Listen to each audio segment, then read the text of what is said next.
waiting for. It's time for the MMA Holes.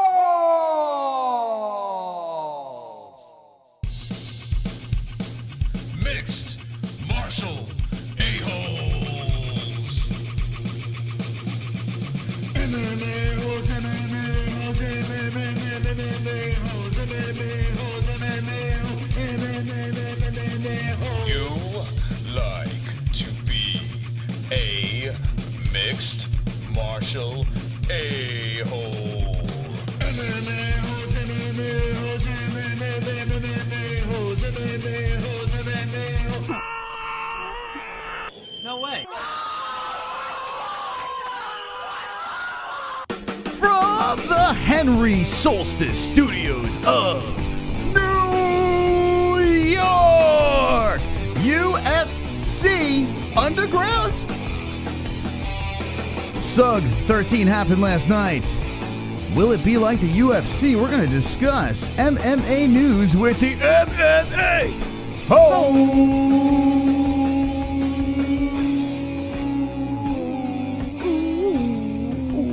Yeah. Wonderful, wonderful. Jesse, how are you? Wonderful, wonderful, Moss. Wonderful, wonderful. You know why I'm wonderful, wonderful? Why? Because you made a TikTok with me today. I sure did, Jesse. I loved it. Oh, I love that TikTok. Yeah.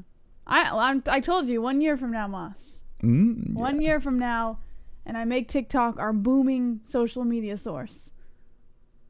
It's happening. She's ready for TikTok. Almost 500 views on our TikTok video. Oh. That's huge. We're going viral here on this TikTok.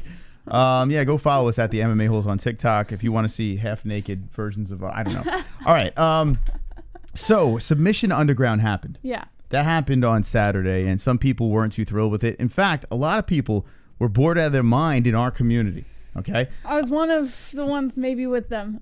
You were one of the ones, Jesse. That is true. Now, with that happening, and I noticed they played a commercial on our video.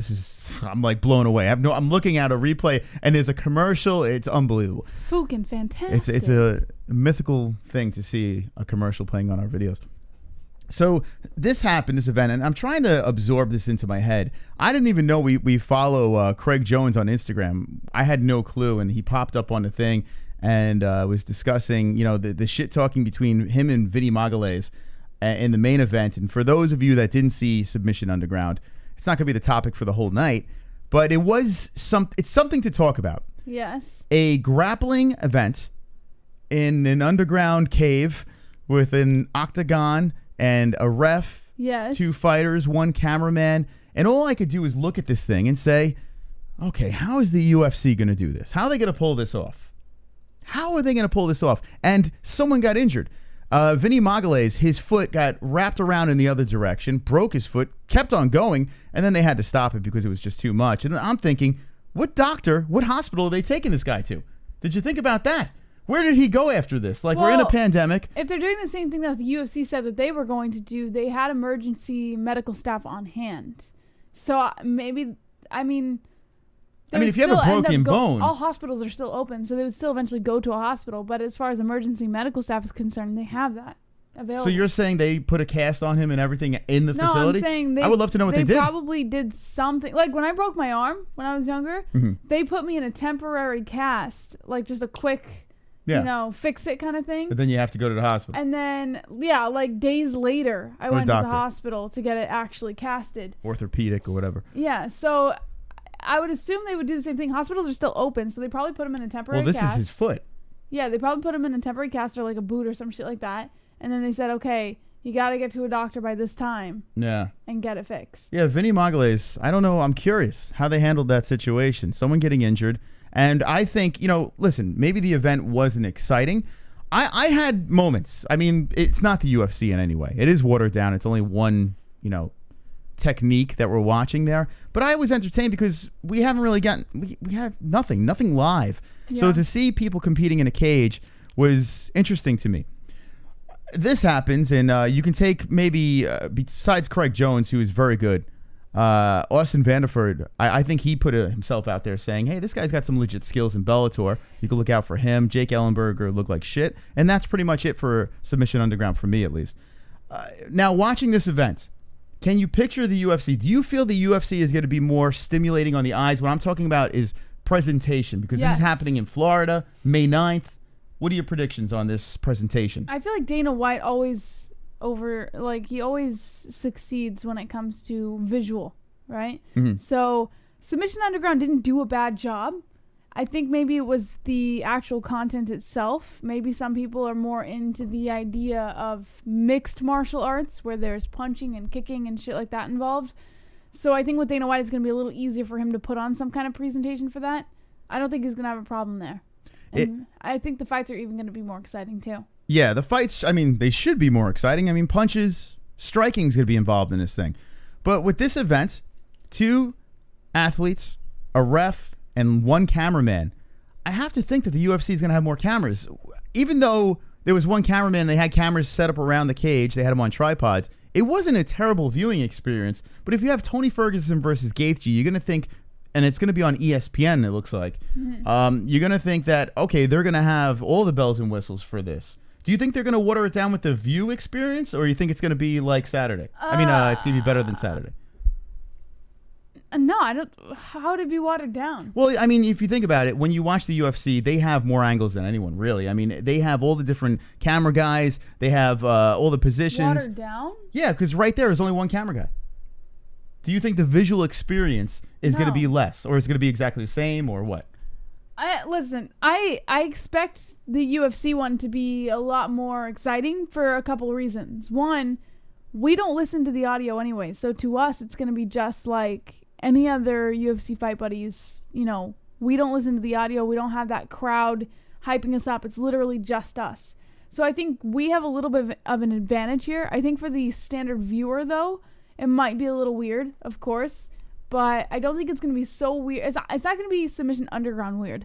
It's not going to be like, should I continue watching this kind of weird? Okay, why was it weird? Is it because they were just grappling? Or, like, see, I'm the type of person. I enjoyed it, but I feel it's for a grappling audience. It's for, you know, jiu-jitsu fans and people who maybe train in jiu-jitsu and shit like that. People who understand everything that's going on there. Because there's no other part of fighting involved. There's no punching. There's no kicking. There's none of that. Yeah, I understand that. So I mean, that's obvious. It's just grappling. But what I'm saying is I'm the type of person that when I watch these events or any sporting event, I look at camera angles. I'm like, oh, that's a cool angle. Yeah, you're different, though. Someone in the chat just said, what if the ref had a camera on his head? Which is a great idea. Just like PFL does it. The ESPN should strap a camera. But do you really want to watch like a GoPro camera? Not the whole fight. Not like, okay, this is your only camera. No, that adds another element to the fight. So you have to think about it. You have 1 cameraman up top. You have the tripods going. And like, I think it was Roberto or one of the people in the chat said, you strap a GoPro to their forehead. Now you have another angle over there. They have to do different things. Yeah, or do they have like a mechanical camera going around? I'm curious to see what the presentation is going to be, because the UFC does have the best. You know, you get all the different angles for the replays and everything like that. I don't think Dana White's going to have a problem with how he's putting it together, or how he's visually going to make it appealing to an audience. I think he already knows what to do there. And he hires the best of the best to help him. It's not like he puts it together all by himself. So they're saying like drones in the chat. I don't know about a drone, but what about a crane type deal? Like where they have where the cameras are floating above, you know, an overhead view of something like panning around so you can kind of catch the overhead view of it. I have to think the UFC is going to have a bag of tricks, you know, with this event, because it's going to be weird. It really is going to be strange. You're going to have complete silence. You're going to have just 2 people competing, kind of like how it was in Brazil. But now you have to add the element of social distancing. They did not do that in Brazil. There was no social distancing. Now they're saying Anik, Daniel Cormier, and I think it's Joe Rogan. I don't know who the other color commentator is. I haven't seen any confirmation on whether or not it's Joe Rogan. It looks like guaranteed is Anik and Cormier. Cormier said something funny on his podcast with Ariel. He said that he's going to go. He's going to be there. But when he comes home, his wife does not want to be with him. 2 weeks he has to quarantine himself before he goes. I mean, I don't blame her. That's into probably the family life. And also he has kids, you know, like why subject everyone to that when he could very easily pick it up at an event like this? So what do you think is going to happen? You think there's going to be a cage, there's going to be 3 people in the cage, there's going to be a cameraman up top who's safely distancing themselves, I guess, and then you're going to have 3 commentators. The picture I saw for Submission Underground was a cameraman that was up on a podium, like super high above the cage, and then the 2 fighters in the cage, 1 ref, and then every camera on the outside was vacant. And there was only one there was Chael Sonnen, that was that commentator. But he wasn't even there. I'm thinking the UFC is probably going to do something very similar. 1 cameraman on the podium, the ref, the 2 fighters, and the 3 commentators. Why not? If Chael Sonnen was able to do like the play-by-play for this situation for Submission Underground, why can't they do something where they have Anik, Rogan, and Daniel Cormier in a room, social distanced, and telecasting their broadcast separately? Yeah, why can't they? Because they can have them in the same room. It's like, what's the point? They still have to get together to do it, to feed off each other. So, well, here's how I look at it. Okay, now the view from the cage and to hear the cracks, you get more of an emotion out of the people. But when you have no crowd behind you, it's a lot difficult. It's almost like it's pretty much the same reaction you're going to get if they're doing it through a Skype call or if they're doing it cage side. They can't sit next to each other in the cage. I would imagine they can't do that, right? There has to be some sort of social distancing. So I'm just trying to figure out. We have May 9th. It's happening. It's right around the corner. It's a go. It's in Florida. But I'm trying to visually paint this picture. Like I want to know what I'm in for here. I'm curious of how they're going to attack this, make this entertaining. Because yes, the fights can be good, but if the fights suck, we're screwed, right? I mean, there really isn't. Like, think about it. If you have a lay and pray type fight that's happening, you felt or falling asleep during Submission Underground, right? Well, I wasn't falling asleep, but it didn't entice me. Yeah. So much. I'm curious as to how will the UFC not just have to rely on the actual fights to be good, but give some sort of presentation. This is going to be on ESPN and then moved over to ESPN Plus. So what is the plan there? As a fan, I'm cool. I just want to see fights. But you're going to have to try to pull the casuals in. It is a pay-per-view. So I'm curious, what are they going to do to make this interesting? The names alone, the fights they have on the card alone are going to be fun and interesting. So they have a little bit of leverage here.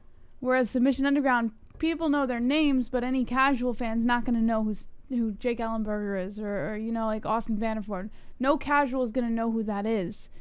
And with the UFC, people have heard their names before. The people who are on this card for UFC 249, they've heard the name before. So they get that leverage. It's going to be a little bit easier for them. You can't. So you're assuming too much, I think. As an MMA fan or a casual MMA fan, I get it, but you're still looking for other people to watch too because people have nothing to do. All right, I'll drop the $60 or $70 on it. No, what I'm saying is the pay-per-view buys.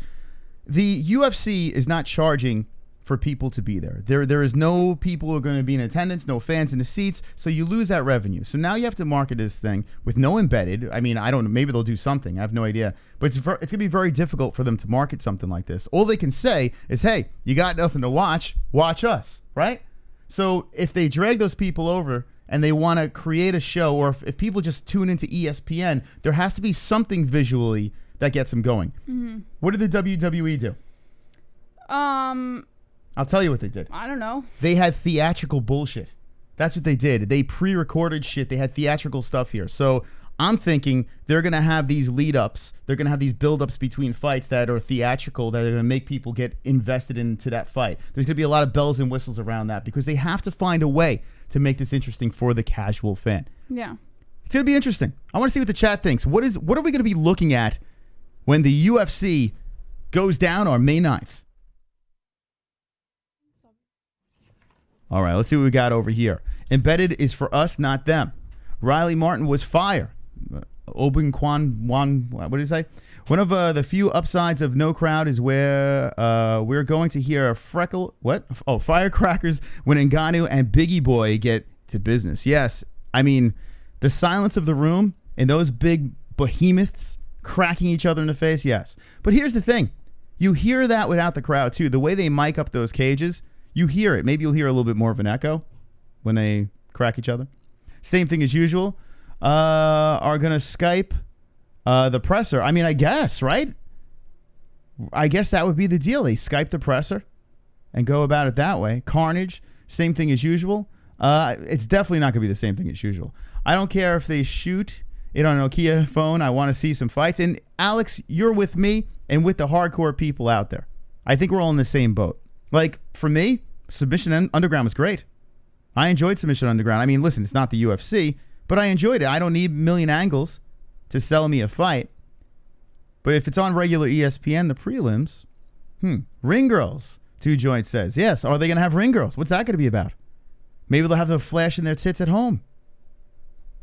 It's going to be weird, says Kainoto. It is going to be weird. But honestly, it's going to be awkward, but it's going to be satisfying for me.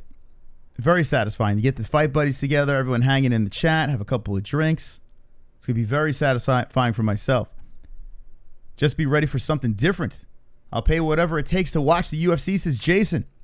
So Jason will pay the big bucks. That's another question. What about the pay-per-view? This is going to be a pay-per-view event. That's right. Dana White has confirmed it.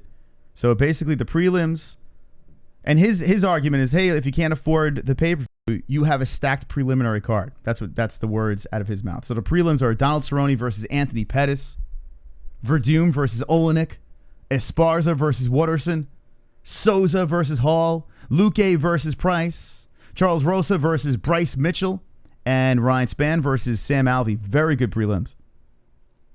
Very, very good prelims. So he is right. But if you want to see the juicier stuff, some titles, or some women beaters, you got Greg Hardy versus Jorgen De Castro. Fascinating fight. Jeremy Stevens versus Calvin Kattar. Yes. That can't suck.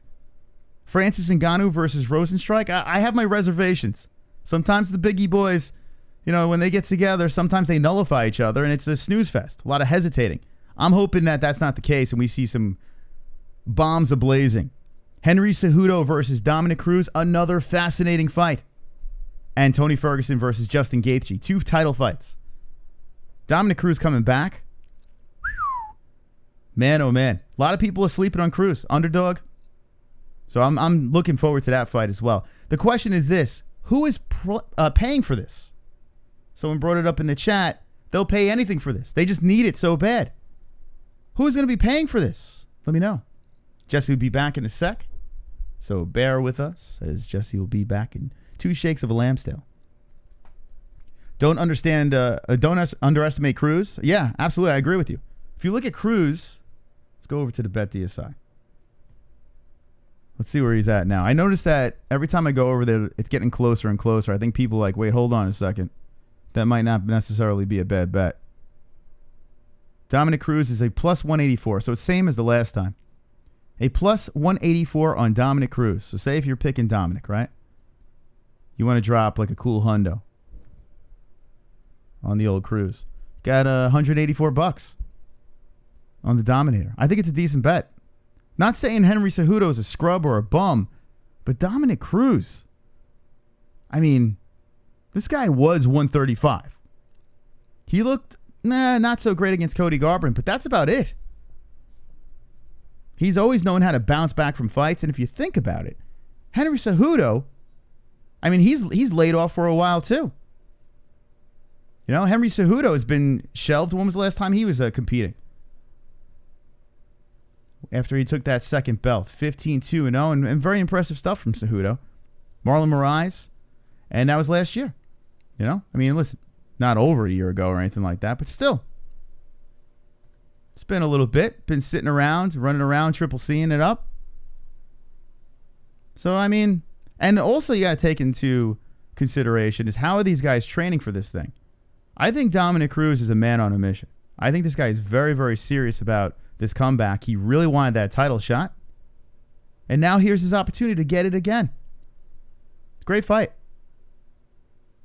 Wonderful, wonderful fighting. Wonderful. So, yeah. Jesse will be back in a sec. She's missing. We're missing the JBH. So I have to say this. May 9th can't come any sooner. It really can't. I am looking so forward to hanging with the boys on Fight Buddies. It's going to be magnificent. It's going to be wonderful, wonderful. Wonderful. How you feeling? Wonderful. Bidang? No. What do you think? May 9th. How excited, Jesse? How excited are you for this? I'm excited because we're getting fights back, but I'm a little worried about how this is all going to be put together. I'll put it that way. So 10 out of 10, but also 7 out of 10. Damn, man, this is unbelievable. I am losing sleep. I feel like Christmas is coming. I'm a kid and I'm old enough to know who Santa Claus is, and those presents going to be under the tree. Like, I feel like I just want it to happen so bad right now. It's going to be extremely fun and extremely exciting because we haven't had fights in a long time. So, of course, I'm super excited about that. But are you not a little worried about how they're going to pull this off? No, I am. Listen, Submission Underground, they did it. They did it. Now, maybe we'll find out in a couple of weeks. Someone's got the Rona. I don't know. Hopefully no one does, and I'm knocking on wood. But Submission Underground is proof that I understand the UFC is on a bigger scale, and the production's a little bit more, and you have more people involved. But you take that formula, you mash it into a UFC situation, boom, we're good. We're good. Everything's going to be fine. May 9th is happening. No concerns. Be a 10 out of 10. We're going fight buddies. We're going to be wonderful, wonderful. Give us the first story, Jess. Let's do this. Okay. According to MMA News, UFC boss Dana White says a lot of media members will be laid off. Dana White takes pride in not laying off his staff during the coronavirus pandemic, but he feels many media members will be losing their jobs. White hasn't been shy in taking aim at media members, depending on who you ask. His verbal jab towards reporters are either commendable for going against the grain or childish for someone with his position. Regardless, White doesn't plan on changing his tune anytime soon. Even during a pandemic, White can't help but hurl verbal shots at the weakest, wimpiest people on earth. Speaking to Kevin Iole of Yahoo Sports, White said that some of the reporters who called for UFC 249 to hold off on taking place on April 18th will soon be out of a job. He said, quote, a lot of people are losing their jobs and can't pay their bills. People like to talk shit. People think they know me. They don't know anything about me. You find out who the real people are when shit goes bad. Let me tell you what. All the people who are with me are with me. I will always take care of my people. A lot of the media were going crazy about me trying to pull off the fight last weekend. You know what, Jess? The only thing the UFC needs is us. That's what they need, the UFC. They don't need that other media bullshit. They need us. If there's a fight coming up, you contact the MMA-Holes. We'll take care of it. We'll spread the word. We'll spread the word. We'll spread the news. We'll talk to the boss like a real person, not like a bunch of fagellas. You know? Ooh, don't do it. Don't do it. I like kitty time. I like nonny nah. I like a kitty meow. I have no idea what that is. I agree with you, Keith. I like them just as well. You're wonderful. Thank you for the donation. Appreciate that. Right? It should be about us. If the media wants to complain and say, don't do this, don't do that, then don't cover it. We'll cover it. I'm not going to complain about this shit. When they're going to be throwing like, they're just waiting. The media just sits there and waits for the UFC to make a mistake just so they can have a story. Please, UFC, make a mistake. Please, someone get fired so we can make fun of you. And then Dana's flipping the script here. Mm-hmm. He's like, you guys are going to get laid off. You should be worrying about your own jobs, not ours. The beast. Dana's in beast mode right now. Now, if everyone gets Rona, then I'm going to sink in the ship with Dana. You better take me along for the ride. Because I'm hugging onto them nuts. Because I need the UFC, Jesse. Yeah. I need it. I know. Poor Jesse. Not feeling too good? Is it still all right? You okay? You need a back rub? What do you do? Why are you acting all weird? It's all right. I don't know. I'm sorry. I'm just so excited about May 9th. Like, I'm so besides myself. All right. I wish I could explain how obsessed I am about this bullshit. I wish I wasn't. I wish I was a normal human being, but I just love the UFC. You've only needs Brett, everyone else getting banned. Yeah, Brett Oklahoma does a great job. Brett he gets to the point. Yeah. What did he ever do to you? He did not. Oh, that's not his name? Brett Oklahoma. You only make fun of people that you don't like. No, I'm not making fun of him. That's not his name? No, you always do that to How do you say his name? names of people you don't like. Brett Oklahoma? How do you say his name? You know how to say his name. But how do you... Isn't it... See, yeah, Keyboard Warrior says Oklahoma. Mm-hmm. Brett Oklahoma. Fun fact, when I ran to Luke Thomas, I had no idea who Brett Oklahoma was. Luke was like... I don't know, that's a whole conversation for another time, but I had no clue. I only knew Ariel and Luke. That was it. Now I know who he is, and I think Brett does a good job. He says his piece. He gives his side in situations. He's not like a fluff guy, but he gets to the point. Mm-hmm. And you know what? I'm going to say this. Ariel's good too. A lot of people are jumping on Ariel, saying he sucks. At least Ariel's real. Like, if you think about it, Ariel's a real motherfucker. Yeah. He's calling out Darren Till. I like that. He's a real G with that schnoz. Everyone else can fucking kick rocks. They all suck. It's just the MMA holes. And then everyone else underneath. Okay. And speaking of someone else that could kick rocks, that cunt with Frank Lester. This guy. He could kick some rocks too, Jesse. Should we go to this exchange with Frankie, boy? I'm going to leave it up to you. Super chat. Go to his Instagram. You'll know what we're talking about. Super chat. I coined Brett Oklahomos is using it correctly. It is Brett Oklahoma. Jesse? Okay. Yeah. Go over to troll Frank Lester. I mean, go check him out. The Frank Lester. He's the guy that got kicked out of Jackson Wink, and he's still sucking on the tit. Mm-hmm. He's like, oh my God. Oh my, I want to fight. He wants to fight Greg Jackson now. So I called him out. I fucking called him out. And then I called him an Instagram thought. What'd you say? I don't know. What did I say, Find it. Jesse? I don't even remember. Go Hold on. find How do I find this thing? I should be pinned up top because I'm such a celebrity. Where's his responses? You know how to get to that? I think I have to like backtrack and shit. No, just go to your notifications. Let's see. Oh yeah. Yeah, but if I do that, Shopping during a pandemic. he got back to us. We'll get to that in a second. Dana thinks he Fidel Castro. Problem is he doesn't run shit anymore. WME and Disney ESPN does.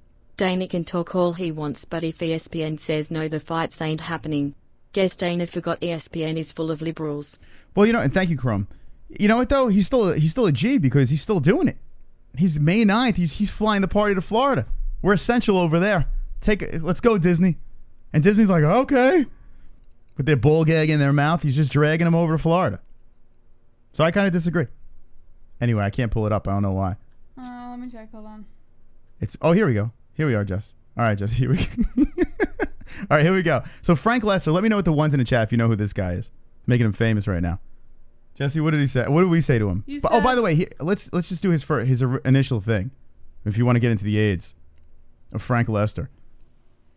He said, I challenge Mike Winklejohn, Greg Jackson, Izzy Martinez, Brandon Gibson, Alex, whatever your real name is, to a 3x5 minute round of MMA exhibition match. We can broadcast on a paid viewing site for all MMA fans interested, with all proceeds going to the charity of the winner's choice. He wants to fight Mike Winklejohn and Greg Jackson. He wants to fight them. Yeah, they'll take that. They'll do that. That sounds like something they really are interested in. So I responded. I mean, he wrote this whole fucking thing here. It's on and on. Where. Let's go, boys, right? So you said, sounding like a jealous ex-girlfriend, move forward and build your brand. Yeah, I gave him a little advice, Build your brand. Worry about yourself. Don't be a jealous ex-girlfriend. Jackson Wink is moving forward. They don't care. They fired you. Go. Leave. You still got to bring him up. Mm-hmm. Still got to bring him up. And he said, you're the one who needs to start building a brand, bruh. I got more likes than you got followers. Ooh, burn. So we followed up with this, Jesse. Likes? You're saying you went from striking coach at one of the greatest gyms in the world to Instagram thought. Well, that's pretty accurate. It's pretty accurate. So go follow the Frank Lester, because apparently he's not a striking coach anymore. He's an Instagram thought. Fucking guy. Because he has likes. Like, are you kidding me? Like, what the fuck? Oof. All those likes. Scary. With his 40,000 followers on Instagram, and that's all because he was a coach at Jackson Wink. It's all because he milked off of John Jones and Jackson Wink. They're not even his followers. They're just whoever he fucking milked off of. Frank Instagram thought Lester. Jesus Christ. And you know what's funny is he only responds to the negative comments because he's super triggered by anything you say. Yeah, he's like a meathead. If you say something positive, he'll just like it. He doesn't respond. You say something negative, there's an immediate response. Now, the reason why I went on his thing, I usually don't do this. Well, one is I feel like we should get back into this cringe trolling. But two, I reached out very nicely to him. When he got fired, I slid into his DMs, and I invited him on the show. I said, say your part. Let the people hear your side of the story. I was very nice to him. I saw seen. Seen. You know, on Instagram, when someone just seen, just so you know they saw it, but they're not going to respond. Seen. You know, Frank Lester, let me just make this clear to you. I'm a celebrity. You're Frank Lester. Okay? All right? You answer me when I address you. Organically. Yes. You milked off of John Jones and Jackson Wink. Yes. You were breastfeeding. You were breastfeeding for your time over there in Jackson Wink. And then when you got fired. I'm the boss. All right, Frank? I'm the fucking boss over here in my fucking apartment room studio, okay? So take that, Frank Lester. Anyway, what else we got in the news, Jesse? All right. Got a little sidetracked by Frank Lester. So we have the results of Submission Underground. I don't know if you went through these already. Yeah, we talked about the top 3. I mean, I don't think we have to get back into that. We'll skip to the next one. Okay. The next one, Dana White, according to Bloody Elbow, says there's no stimulus checks for the fighters during the pandemic. The UFC will be up and running. Dana White recently addressed fighters' financial situation during this pandemic after the promotion canceled multiple events already. The UFC president says they're working on a deal to compensate those athletes who had scheduled bouts. He said, quote, people who missed their fights, we're working out a whole deal for those guys. We're working on all those stuff. All those stuff. Good job, Dana, on your grammar. Well, maybe they misquoted him. He never gets anything wrong, Dana White, right? White declined to go through specifics after it was earlier reported that the athletes from the canceled UFC London event were paid part of their contracted purses, but not exceeding $20,000. When further asked about compensation, White said the UFC athletes, who are dependent contractors, not employees, won't be getting any stipends during this pandemic. Best case scenario, the athletes would have always been to get paid. Who the fuck wrote this? Yeah, I have a feeling it's... Where is this from? Bloody Elbow. Oh, there you go. Hey! Wonderful. Bloody Elbow strikes again with their magnificent reporters. Best case scenario for athletes would have always been to get paid and wait out this pandemic.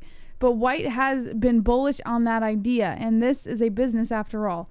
The UFC president says they'll be cranking shows back to back to back soon, and while safety is obviously still a valid concern, this would at least lead to money flowing again for those who get booked for fights. When compared to other MMA promotions, Bellator also isn't giving a monthly stipend, but like UFC, they planned on returning to host an insane amount of shows in 2020. While the UFC wants to start up again on May 9th, Bellator plans to start back up much later when things have settled down more. The much smaller PFL has scrapped their entire 2020 schedule altogether and will be giving their fighters a monthly stipend to help them get by. I would love to know who the author is. Hold on. Yeah, can we find him on Twitter? Anton Tabuena. Anton. ANTONTABUENA. All right, let's look for him on Twitter. Let's make fun of someone Everybody else. troll him about his horrible journalism. Well, maybe he's, I don't know, maybe he's dyslexic. Anton. What? Then he shouldn't be a fucking writer. Well, Tabuena. listen, it's a pandemic. TABUENA. There he is. And he's verified. Oh, he's got a nice beard. Oh, no. Is that real? Is that a real beard? Oh, this guy definitely started the coronavirus. There's no doubt about it. He started the coronavirus, this guy. This guy can't fucking spell for his life, and he has no grammar. Let's see what he's got here. No proper grammar. I keep asking myself lately, why is it too much for us to check our privilege and show some empathy? Hold on a second, Jesse. I got to take care of some business. This is what so every morning for the last week, let me just say something. All right. So what would you say, Jesse? Every single morning for the last week, I have literally, we wake up, everything's normal, everything's cool. We just wake up, settle into the day. Yeah. And the first thing he does is gets out of bed and goes straight to the computer to troll on Twitter. I've had enough. I've literally had enough. I've realized with all this time to think that the beginning of this show was about trolling, and we've really fallen off. And I'm like, why am I not doing that anymore? It's so much fun. So what do? I wake up, I don't drink or eat anything. I go right to the computer and go to Twitter and just scroll around and look. I've even tested him a couple days. I'll just lay in bed for 2 hours and not make breakfast to see if he comes and asks me for breakfast. Nothing. Nothing. And no, hey, can I get some breakfast? Nothing. No. He'll wait there until I get up to make him breakfast. That's right. Make sure you retweet this, guys. Hayden got on board. Follow us at the MMA Holes. I don't pay attention to like Instagram and Twitter, but I got to start doing that. So give us a follow. Help us out with some retweets. Make us feel like we're important when we just type fag in people's on their tweets. All right, we got sidetracked. So that was the guy that was writing that article. Basically saying that UFC fighters will not be receiving a stipend or a stimulus check, but they will receive no more than a $20,000 stipend. Why though? I don't even. Is this guy credible? Yeah. Like, oh wait, that was Dana White's quotes, right? He's a verified journalist for I don't believe this guy. Why are they not getting stimulus checks? It doesn't make any sense. Because the UFC is still technically running, so they're not unemployed. So if they're unemployed, I heard people that are unemployed are still getting checks. No, unemployed are getting checks. They are. Essential employment are not getting as much money. So they're considered. I'm sorry, I should have paid attention to the article a little better. Explain it again. Since the UFC is still running, they're still considered essential workers. So they're not going to be getting much money compared to the unemployed. What? My friends that are essential workers are getting stimulus checks. Yeah, they get money, but they don't get as much. But they're still getting money. Mm-hmm. But they won't get as much. They're not going to get the stimulus checks that. Oh, you know what though? Gets. Oh, because of what they made last year. Maybe. That's why. So if they're making if they made a shitload of money last year, they're not getting squat. Yeah. That's why. Okay, then it makes sense. Yeah, if you're making 6 figures and up, what is it? 70? Is it 75,000 or some shit like that? Like that when it starts dipping. I forgot what the threshold was. And a lot of these guys listen, but the lower fighters didn't make that much money, so they should be fine. They should be getting their checks. They're saying self-contracting don't get checks if they're considered a self-contractor. I'm a self-contractor. No, you're an LLC. Yeah, that's true. Yeah, that doesn't count. So LLC. So what about but these people have to have. They don't brand their own names and shit. Make that a business. I'm sure, like people like Conor McGregor do, but if you're not big enough, why spend all that money to brand your name? Okay, UFC fighters. If you're not doing this, then you're out of your mind. You're out of your fucking minds. And I bet a lot of UFC fighters don't even know about this. Brand yourself. LLC yourself. Make yourself a business. And when you're doing your fucking half-naked Instagram posts, throw it under the business as a loss. Just fucking do it. Put it out there. You know? Sell your merch. We've been in LLC for 2.5 years. 2.5? Trademarked 3 years. For 3 years. 3 years we've been LLC. I did that shit right from the very beginning when we were getting 2 people watching. Yeah. Now we have 3 people watching. You got to do it. You got to do it. Protect yourself. That sucks, man. But a lot of the athletes don't really know the business side of things, so they're not going to protect themselves. That sucks, man. Shopping during a pandemic. Is that Frank Lester the child molester? Mm-hmm. That is him. He tickles children's privates. All right. Speaking of tickling my privates, Jesse, that's what Mystic Roots does for me. You know? What the fuck? I guess we didn't check this. All right. So there's no music over here. We're not going to play any music. What is going on? Why is this happening? Maybe OBS doesn't like you. I don't. All right. Mystic Roots. 15% off. Go ahead, give it to us, Jess. Mystic Roots is a boutique organic hemp farm located in the Pacific Northwest. All of Mystic Roots products are carefully homegrown on their trusted Oregon farm. And they so you don't have to. I can't do it without. All right, hold on a second. Let me do it then. Mystic Roots. There's a link in the description. You get 15% off all your CBD products. You got what kind of stuff do we have there, Jess? Edibles, extracts, flowers, and cosmetics. Now that's a lot of stuff. It's a lot of CBD. A lot of choices you have over there. So 15% off. Promo code MMA-Hole. It's the only way to go. And it's the best CBD that we've tried yet. So we vouch by Mystic Roots. They are wonderful, wonderful. Wonderful. What else we got here, Jess? All right. Just because you're not in Vegas. All right. I'm going to skip that shit, guys. Bet DSI. If you want to bet on the fights for May 9th, May 13th, and May 16th, the 3 UFC cards that are coming up soon, Bet DSI will have them available for you. If you want to make a little extra money on the fights that you enjoy watching, head over to Bet DSI with the link in the description. If you use promo code MMA-Hole, MMA-Hole, you get a 100% bonus match as well as $25 as a welcome bonus when you sign up. That's MMA-Hole.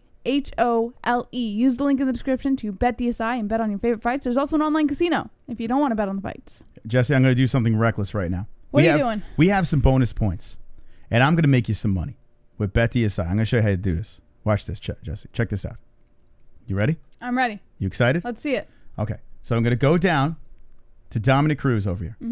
A plus 184. Okay? Watch this, Jesse. You're not. Watch this. Now, watch what I'm going to do. I'm dropping a whole 10. That's not a good idea. I'm dropping $10, Jesse. And we're going to make 1840. Here we go. That's not a good... Oh, fuck. It's done. Watch and learn the Dominator. I put my money where my mouth is. The Dominator will get the job done over Henry Cejudo. That's my extra. So many other fights you could have put that money on. Listen, those $10. Oh man, it's gonna make another 8 for me, Jesse. Just like that. Just like that. Wonderful. All right. What else do we have over here, Jesse? All right, Theragun. If you are a sore motherfucker and you put your body to the test day in and day out, if your muscles feel stressed, if they feel fatigued, so much so that it hurts to get out of bed in the morning, you might want to check out Theragun. Theragun.com/holes. That's Theragun.com/holes. Link in the description. And it's an all-in-one massage and recovery tool. It helps you release muscle tension, soreness, and recover faster. Again, use the link in the description to Theragun.com/holes and start using a deep muscle massage treatment, unlike anything you've ever felt, and start feeling better, moving better, and recovering faster with tension and soreness relief. Love that Theragun. It's wonderful. Also, say goodbye to toilet paper with affordable premium bidet attachments by Lux Bidet. Upgrade your bathroom with Lux Bidet's beautifully designed bidet attachments featuring chrome-plated water pressure and a temperature control lever for a more elegant look. Lux Bidet attachments features user-friendly control knobs that are simple to operate. Simply connect your Neo Bidet directly to your toilet to sink water supply and deliver your preferred level of water enjoyment. When you use the link in the description to Lux Bidet and use promo code CLEANHOLES, CLEANHOLES, CLEAN Holes. You can get 10% off your entire purchase, and you can register your bidet ID as a $5 coupon code towards your next purchase and extend your product warranty from 18 months to 2 years. Again, use promo code CLEANHOLES with the link in the description, and you can get all of those incentives. I spray myself like 2 times a day at least. Minimum 2 times a day in my bunghole. Yeah? My bunghole. You poop 2 times a day? No, I try. Even if I don't poop. Why do you spray if you don't poop? Even if I don't poop, Jesse, you ever have like, you're like, all right, let me let out a good fart. Right? I'll sit on the bowl. I'll spray myself because you never know if there's residue. Hey, you never know. So I'm like, if I want to let out a good fart, I'm like, I might get a little turd burglar out. Ew. I shoot the water in there just to be careful. You get fart residue? And I don't have to worry. Sometimes you fart and, sometimes you got to fart more than a fart. Oh, by the way, here, ESPN Plus. Okay. So the fights will be on ESPN Plus if you're going to order them things. Or if you just need ESPN Plus to watch the fights or whatever. But if you're going to order the pay-per-view, do it through our link in the description. And the only reason why I say that is you're helping us out. We're taking a chunk of change from ESPN. That's how that works. So instead of giving all the money to ESPN, you're giving some to the MMA Holes. So link in the description, ESPN Plus, and help out the Holes while you get your pay-per-views. Wonderful. All right, Jesse. All right, Moss. What else do we have in the news? All right, heading back into the news. According to MMA Fighting, Dana White is not planning on having fans at any events for a very, very long time. I'm trying to think if I'm going to. Oh, this is what we were. Oh shit, I was on the wrong story before. You gotta work with me here. So that's the stimulus one. The title is only right there. Listen, when technical difficulties happen, you can't have them 100% of my attention. So this is the shit. You get to look at this picture again. So. I'm trying to think if I could be good with a world where I'm watching fights and there's no fans. Could you? It won't be like that forever. No, but could you be good with it? Say, let's go worst possible scenario here.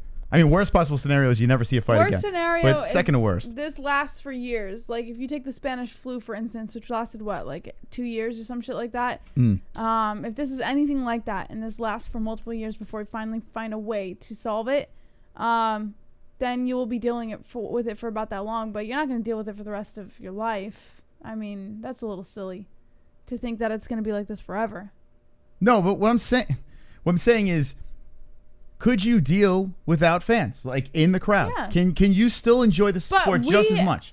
I have a different perspective from most viewers, though, because we watch it without listening to it anyways, and half the time the audience is what gives people that vibe of the fight. Like, you hear the audience cheering and you're like, oh, I understand that. We don't get that if we were listening like some of the other people that are doing both with us, I could understand that. But when we watch the fights, looking at the crowd going crazy and stuff like that, it does add. Seeing, like, if you see two people in a cage and you see emptiness all around. Like a green screen of an audience in the background. It's not the same. No, what I'm saying is, do you think that, because I do believe, especially after watching UFC Brazil, we didn't have the sound on, but I do believe that there was a big difference in just watching the event, seeing those empty seats around there. So I'm trying to figure out, I can deal with it. Can I just move on and say, you know what, who cares? I think you can, because if the fights are good enough, there's not going to be any reason for you to be disappointed in whether or not there's an audience. You're there for the fights, not the audience, you know? I know it adds to the value and the experience and everything, but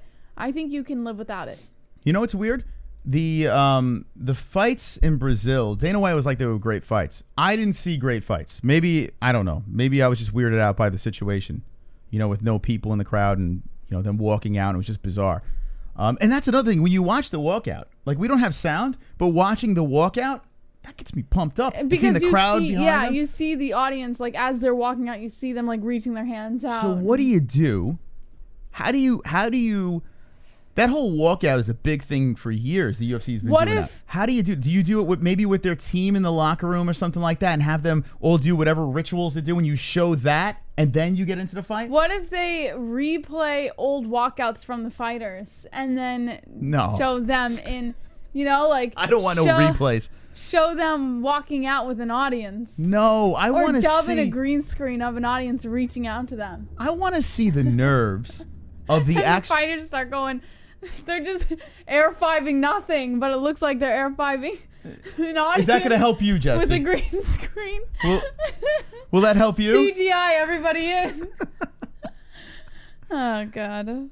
Well, what they could do is they can CGI fans, say if Cowboys fighting Pettis, which is happening May 9th, you have the Cowboy fans CGI'd in, and then you just put Anthony Pettis fans in there, right? And then have fake high fives. That would be horrible. And then Anthony Pettis starts going, oh yeah, as he's walking out and he's air fiving nothing. Let me tell you what, if they do that, I'm probably going to stop watching. I don't need that. I would watch just for that. Oh, I think that would be so funny. See, I wouldn't need that. I don't want that sort of fabricated theatrics. I don't need that, because then we're entering WWE territory, and I don't know if I want that. I think what they should do fake chest bumps is, I mean, that's fucking crazy. Like, it's lunacy. God. But I would like to see them inside the back room, right? Have the room and then the cage. No walkout or anything like that. When, like, kind of like Tough. But I want to see the behind the scenes. I want to see them in the room pacing around, like watching the other fights. They show that already, though. But I want to see them, like, or huddling up with their team, or getting a prep talk from their coach or something. Boom, right to the cage. I want that intensity right into the cage, and then watch them, like, nervously going around there. Like, I need nerves to the cage. That walkout with no one there, I understand the fighters are nervous, but I don't feel anything. Yeah. Like, I felt nothing. It's just like, So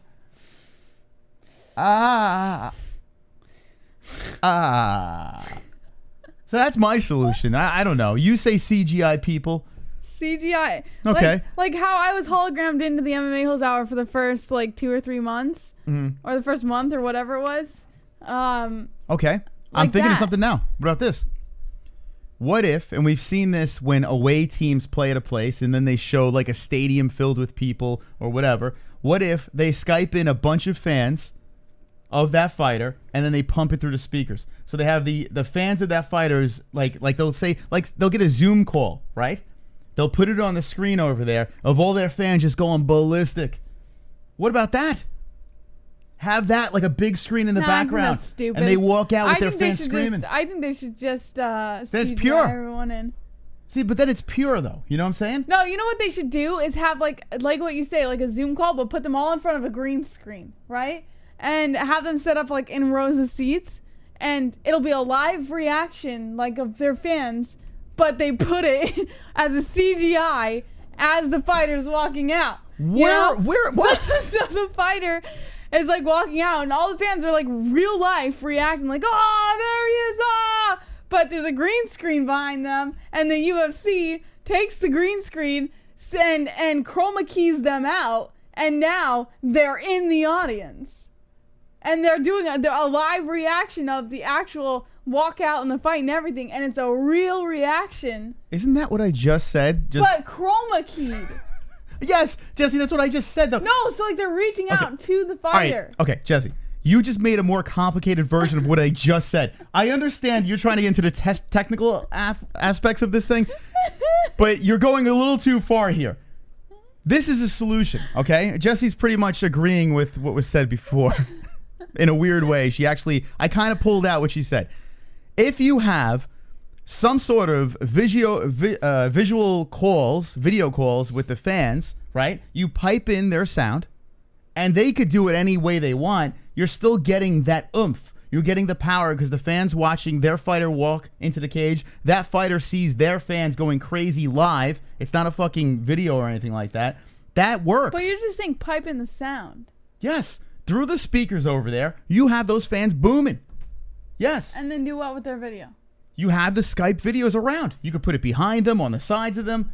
Put it around. Nah, CGI them into the audience. Listen, you're doing Steven Spielberg bullshit here. Maybe they can do something with that down the road. I'm saying for a temporary solution, why not do something like that? We have big-ass projector screens, have all the fans over there, Skyped in. That's boring. And the reason why this will work is fight reactions, right? Our fight reactions, the fight reactions all over the interwebs are getting thousands and millions of views, right? So if you have live reactions of fans while the UFC is fighters are walking in, that's a real deal thing. It'll be even more real deal if it looks like they're actually there. Whatever the fuck you want to do. Green screen. Listen. CGI'd. Oh my God. Into the audience. Okay, Jesse, you're not wrong, but first you have to get the screens in there. Then you can do your robots and your fucking green screen. Technology is so far advanced in production and film and stuff. I'm sure they can find a way to do it. Yes, that needs to happen. That needs to happen in the near future. If they're going to have fighters walk out, there needs to be something. That has to be a screen or something out there where those fighters can feed from their fans. In fact, but here's the problem, Jess. When the fights start, then you lose the aspect of the fan again. You know? So if you stream the fight to the fans, they'll just pirate that shit. So you can't do that. How would you get the reaction of the fans while they're fighting? Just like you said, with a Zoom call, right? So it's a live reaction. I just thought of something though. Instead of doing what you said, where there's like little TVs, the little TVs that are up there that like the fighters can kind of react off of, instead of doing that, what if there's drop-down projector screens around the whole cage? Yes. No, but you said do it on like the TVs. No. Why don't the UFC just hologram the fans in like Snoop did Tupac at Coachella? Saying. They want to scare the fighters. Hologram in Tupac, Michael Jackson, and Biggie Smalls sitting front row. Saying. They can do something with holograms, of course. But what I'm saying is get a quick fix now. We need it now, right? So holograms and all that technology, that comes in time. You come up with the idea now, and yes, a big screen would be the answer. You could put it around the cage. You could do a whole bunch of different things, I guess. You know, there's a bunch of different ways. The problem is when the fights are going, you can't show those fights. Okay, I have an idea. No, oh fuck, how would they do this? I'm trying to figure out a way that they could show these fans the fights live where there's no pirating. Because what's going to happen... It's not going to pirate. What's going to happen is fans going to be like, yeah, man, I want to be in on this, right? They'll win, and they'll fucking record the fight. No. So all the UFC has to do is set up a thing on their website where you can sign up to be a part of it. And if you sign up, you're agreeing to terms and conditions, which says you can't pirate. Oh, that doesn't stop them from doing it now, right? You can't do this. You can't. But you're agreeing to terms and conditions. So if you get taken down, you can't get sued for it or anything like that. Jess, that's what they would do. Easy peasy, lemon squeezy. It's like that now. If you get caught, you go to jail. Yeah. And everyone still does it. But I do like the idea. Oh, man, my mind is... Now it's going. Okay. We should work for the UFC. When you buy a pay-per-view, you say which fighters you're rooting for. And then if you are full into this pool, say Cowboy Cerrone's fighting. Yeah. They will say, okay, you're invited to that stream where you can watch the fight that you paid for. Oh, okay. And you'll be on a face cam as one of the fighters. And on each side, like on Pettis' side, it's all the Pettis fans. Yes. And in the blue corner, it's all the Cowboy fans. That should be done. That should be done. You get the sound of the audience. The fighters could actually visually see them going crazy in their homes. And you have everyone socially distanced, right? This is what we should do. This Dana White. This is what needs to happen. Maybe it is happening. I would be in on that. Should happen. Imagine Ann H at home with Mike H. Woo! She's like, well, Mike, I'm jerking you off. I'm so excited. Why are you jerking me off? I'm just imitating Ann and Mike. That was... You know how when you watched me, when you're watching Khabib that fight? That was disturbing. Can someone gif that? When you don't think they're doing that already? You don't think they're already on that? Kainoda, where are you? Why don't they just putting those fake cutout cardboards of fans like some college baseball and softball stadiums have in the outfield? Yeah, that's not gonna work though. See, I mean, yeah, you could put pictures up of fans and then pipe in fake noise. That doesn't work. They need the actual sound of their fans. They need the actual chants and all that stuff. So I think they can do something like that. I really do. I don't know. I don't know. We're giving you all our ideas, UFC. I mean, listen. You should pay us. Call us. All right? I mean, they kind of are paying us already. For God's sakes. But they should pay us more. Pay us more. All right, Jesse. Speaking of paying, as I'm burping, this is the deal. It's time to do Save the Show. Oh, already? Dang. All right. Girl. So here's the deal. The clock has started. You can be a hero. With your donation, say Save the Show. That much goes that much longer. So 2 minutes, $2, 5 minutes, $5, so on, so forth. And if you don't save the show, I'm just going to go be on TikTok for the rest of the night. Jesse will be on TikTok. All right. And we'll open up the phone lines. I want to get your thoughts on what you think the UFC is going to, how they're going to handle this on May 9th. What visually are we going to see? Is it the same thing as Brazil? Are they going to have new tricks? What's going to happen here? All right. As that goes, maybe we squeeze in one quick story. Here, give me another story and then we'll... Okay, before I say that, I just want to say one thing real quick. Yeah. You are goals. Thank you, Jesse. You said that during a pandemic. All right, add 2 minutes. Chrome. Moss, why are you complaining? You watch the fights without sound anyway. Yes, but what I'm thinking is this. But he's not complaining. I'm not complaining either. He's saying this is what they should do. I believe, after watching UFC Brazil, that the fighters didn't have the juice from the fans, and there were some lackluster fights. A lot of decisions, right? So if you have the juice from the fans, if those fighters get that, if they could pull from that, there can be more comebacks and crazy finishes and stuff like that. So that's why I think there should be fans in attendance. That's good for the fans. Well, great, Moss. Anyways, that's right. Khabib's father has been hospitalized due to a what they're calling coronavirus, but they're not really calling it coronavirus. Pneumonia and flu-like symptoms is what they're saying. We got a super chat. Savior, Drunk Savage. Save the show. Woo! I got a great idea about how they can have a crowd. What's your idea? Wait, save her for phone calls. We'll have them call in. If we get enough time, though. What do we have now? 7 minutes. 7 minutes. We're going to need some more time, friends. 3 minutes left. Save the show. Help the holes. Okay.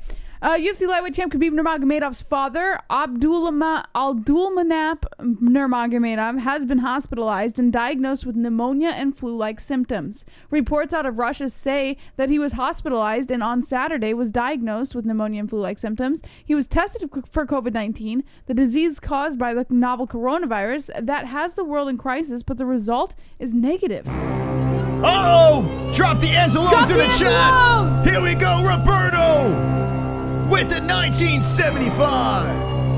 Anzalone. Let's go. Anzalone. Michael. Anzalone. Anzalone. Michael Anzalone. Watch out, here he comes with the wrench friend, heart and soul of the holes, Mrs. Steve girlfriend. Time out trolls, welcome to the dead end. Cock so big that you can't even comprehend. Boston Chrome, making bitches moan on the timestamp throw on the chat room stone. Hold up. Save the show for the tales will be told about Michael Anzalone. Michael Anzalone. Roberto with the 1975. Tony Ferguson is the type of guy that will walk out breakdancing and fist bump imaginary crowd. Save the show. He sure is. Wow. I love seeing all the little Mikey faces in the chat. Look at that. Even I contribute on this one. Look at all the Michael, and thank you. Thank you, Roberto and Drunk Savage, Chrome. Thank you, everyone, for donating tonight. We appreciate the support of the holes, getting us through these crazy times. You're wonderful. Look wonderful. at his little halo. Wonderful. Look at his little halo in the chat box. Beautiful. The Mikey. Look at all the Mikeys. So cute. All right, 123 left in Save the Show. We got another one here. Alex. Save the show more. Drop 5 more in there, Alex. Yeah, baby. Wonderful, wonderful. Thank you, Alex, for the donation. You are wonderful, wonderful. Oh, my God. How many minutes we got, Jess? 32. 32 minutes. Shout out to the people. Making it happen. We'll open some phone lines. Shout out to the hoes. Hell yeah, baby. I didn't say holes, Moss. I said to the hoes. The hoes? They're not hoes, man. What are you talking about, hoes? Are they hoes? They're the hoes. Shout out to the hoes. You sound like a person that just freshly potated yourself. You have a... What the hell? Oh my God! Another one! Chrome! With another Anzalone! Anzalone! Yes! Anzalone! Michael Anzalone! Anzalone! Yeah! Michael Anzalone! Watch out, here he comes with the wrench friend, heart and soul of the holes, Mrs. Steely girlfriend. Time out, trolls! Welcome to the dead end. Cock so big that you can't even comprehend. Bust and grow, making bitches moan on the timestamp throw while the chat room's stoned. Hold up! Save the show for the tales will be told about Michael Anzalone. Oh, damn, another Anz. Khabib went back to Russia and infected his father. Dude ran from Tony. Oh. Now he gonna be out even longer for his father being sick. Dude has more excuse than on did during the murder trial. Save the show. Thank you, Chrome. Strong. You think Khabib ran home to infect his father? I think so. Anzalone strong. All right, how many minutes? Damn, thanks, guys. That's makes awesome. me want to cry. Wonderful, wonderful. Dropping So the N's. emotional right now, Moss. Are you? Yeah, I am. Like, I want to cry at everything. I like the fact that we see him in the chat. We see him. That's awesome, man. I can't. Oh, damn, Shep with the 14.99. Hey holes, life's been in the way of fun lately, but let's save this show. Yeah, Dream baby. hand. Thank you, Shep. That Thank you for puts the us donation. at... Look at that. Bonus donations. Hell yeah, baby. Look at that. Thank you, Chef Dog. Appreciate it. So where are we at? 1 minute and 7 seconds. Sorry, 1 hour and... Well, that's it. 1 minute? 1 hour and 7 minutes. Wow. Thank you, guys and gals. That is so fucking cool of you to be this supportive of the show. You are all wonderful, wonderful. Wonderful, wonderful. Much thanks. Seriously. That really does mean the world to us. Yeah. Whoa, another 20 over here. Wow! Save the show. That's another damn. Anzalone, Moss. Damn, man. 1 Holy minute shit. and 27... I'm sorry, 1 hour and 27 minutes. For those who say that this community isn't a good bunch of people, you can go 27. suck my kyak. 27. Don't chip them of their 7 minutes. Well, I always give them extra time. You know how that works here. All right, thank you. Anything that comes in is gravy right now, but thank you very much for your contribution. We'll play the song. We'll open up the phone lines. Lots of stuff to talk about tonight. As I do want to get the thoughts on what the UFC... Shopping during a pandemic. Shopping during... Brett, what up, Brett? Save the show. Yeah, baby. Can I hear like 20 seconds of the old 50 likes song, please? We don't have 50 any. We have 10 more likes, so. Yeah, we still have the 10. We have the 10 more likes song. D-Rest! D-Rest! Yeah, Hey, baby! D-Rest got his white belt! Let's go! D-Rest! Those Mikey emojis! D-Rest! Let's go, D-Rest! Congratulations! Becoming a member. Wonderful, wonderful. Look at that. D-Rest. Yeah, now, baby. D-Rest, you can do this. There you go. D-Rest is Shopping unlocked. during a pandemic. He's unlocked his emojis. I bet that Lil Bear saying Fuki to Khabib dad what now? You think, Crumb? You think that's what's going? I mean, it's kind of crazy, right? Khabib went home to be with his family, but he says he's fine. Yeah. Well, Khabib's fine. No, his father's fine. His father. Oh, yeah, I didn't get... Oh, you got a little... Yeah, a little fruit Little fly. friend. I don't know what the hell it is. Well, I don't know. Did I just spoil the story, Jess? All right, Yes, 'cause read I the didn't story, get then to we'll start the clock and do the what's it called? The phone lines and all that right. fun stuff. Reports out of Russia say that he was hospitalized and on Saturday was diagnosed with pneumonia and flu-like symptoms. He was tested for COVID-19, the disease caused by the novel coronavirus that has the world in crisis, but the result is negative for COVID. Oh, so it's not COVID. No, just pneumonia and flu-like symptoms. Okay. The news of his hospitalization was Which is still serious. Yes, absolutely, especially if you're older. You should never... I mean, pneumonia is a killer. Hospitalization was first revealed by Russian sports commentator Ramazan Rabadanov. Oh shit! I'm sorry. I called Social Chrome. Sorry about that. Well, Social you gotta Bash. start the clock. I didn't start. Don't worry. I said I'm going to start after this. Don't worry. Don't worry about it. Listen. Don't worry. Social Bash. I apologize. Thank you for the donation, man. Listen, I got a lot of shit going on here. I don't need it from you two, okay? I got a lot going on in this head of mine. Get back to the fucking news, and we'll start that clock. How dare you? Sorry, social and yeah. He said, quote, Abdul Manap is in Makachkala in the Second City Hospital. He got sick in the mountains. He walked for 2 days. The brothers barely persuaded to go to the hospital. While coronavirus is not confirmed, they say the flu. No one is allowed to visit him. The world champion Shamil Zavurov also fell ill. They say there are other sick athletes. Abdul Manap on Sunday reportedly issued a statement to the news outlet TASS saying, I feel fine, everything is well. He's 57 years old, has long been Khabib's head coach, leading him to the UFC's lightweight championship and a spotless 28-0 record. He also coaches other fighters and is one of the most respected wrestling and sambo coaches in Russia. Well, and he was quoted as saying he's fine. Yes, he did say, I feel fine, everything is well. So thank God he's doing well, and hopefully he fully recovers and everything's good. And the Nurmagomedov family is wonderful, wonderful. Wonderful. All right, Jesse, you ready for this? I'm ready, but can I point something out first, Moss? Yeah. Someone said to our TikTok video that we posted on Instagram, they said, she looks good, bruh, you lucky. You a lucky son, bitch, because I look good. Oh, I look good. Oh, I look good, Moss. You lucky son, bitch. Oh, I look good. Is that what you stopped the show for, Jesse? Is that what you stopped? I had to point it. I love it when I'm told that I look good. You like being complimented? Oh, I look good, Everyone Moss. compliment Jesse right now, please. Oh, you lucky son, bitch. Sims alert. All right, we'll be right back here.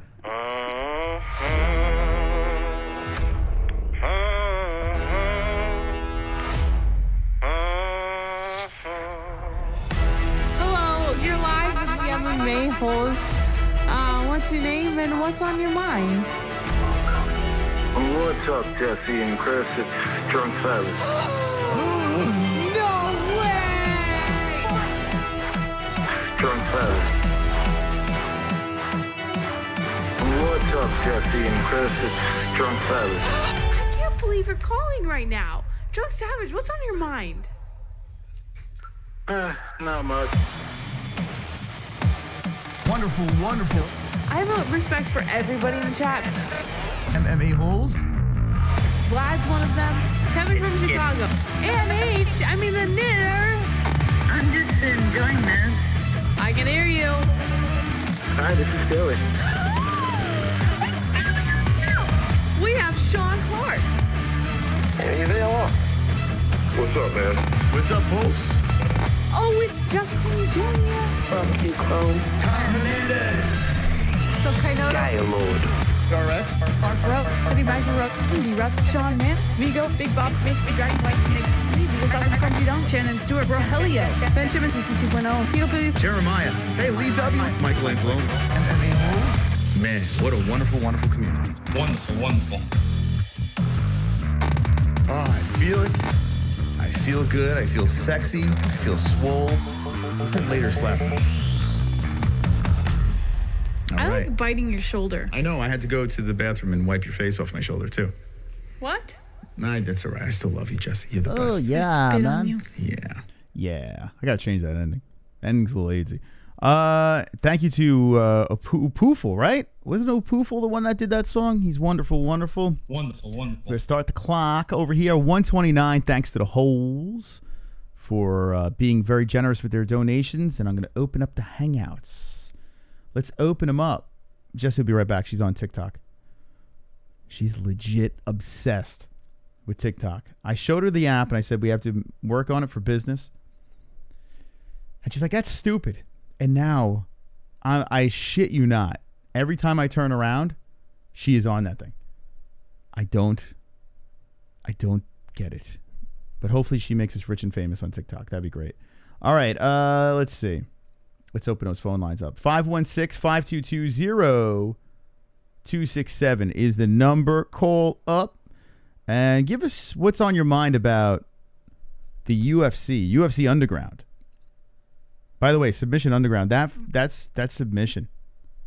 Damn, man. The main event went down, and it was gruesome. That foot was all different directions. We have a couple of calls. Maybe I'll take some. Unknown caller, you are live with the MMA Holes. What's your name and what's on your mind? Hola, me llamo Pedro. Hey, Pedro, how you doing? Oh, muy bueno. Very good. Very good. Sí. I just want to say that I think it's very bad with the COVID-19. Yes.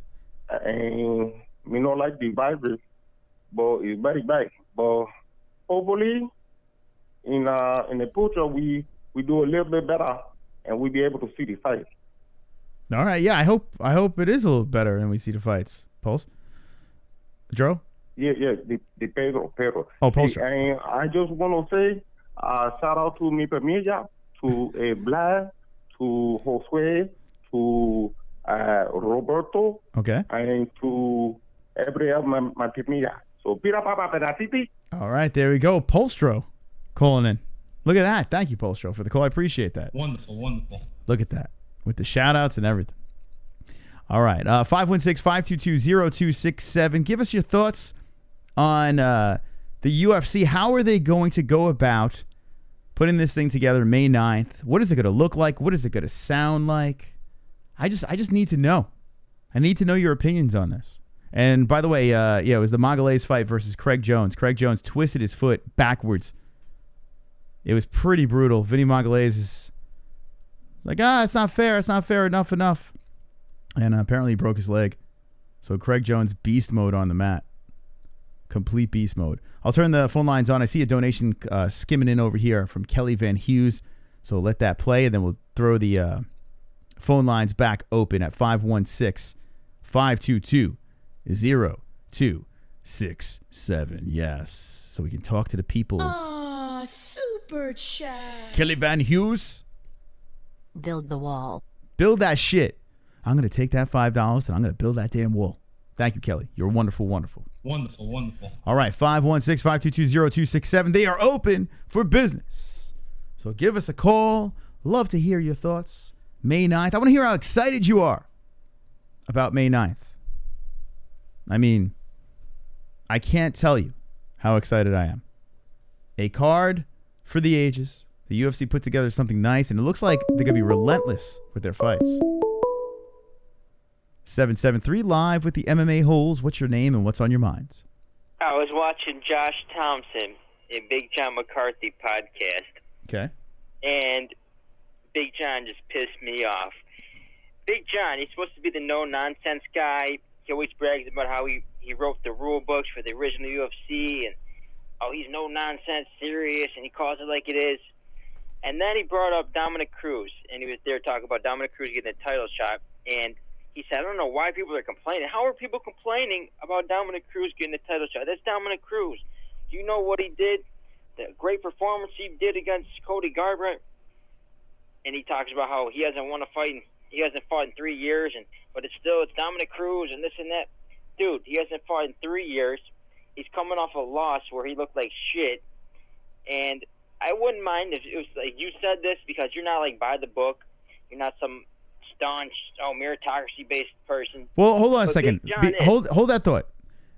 Jose Aldo was the other guy coming off a loss, right? And I know he's fought more recent than Dominick Cruz, but he's another guy coming off a loss. So it seems like off this loss thing, I think Dominick Cruz, since he was a champion at 135, the guy, he has that one loss. He's 22-2.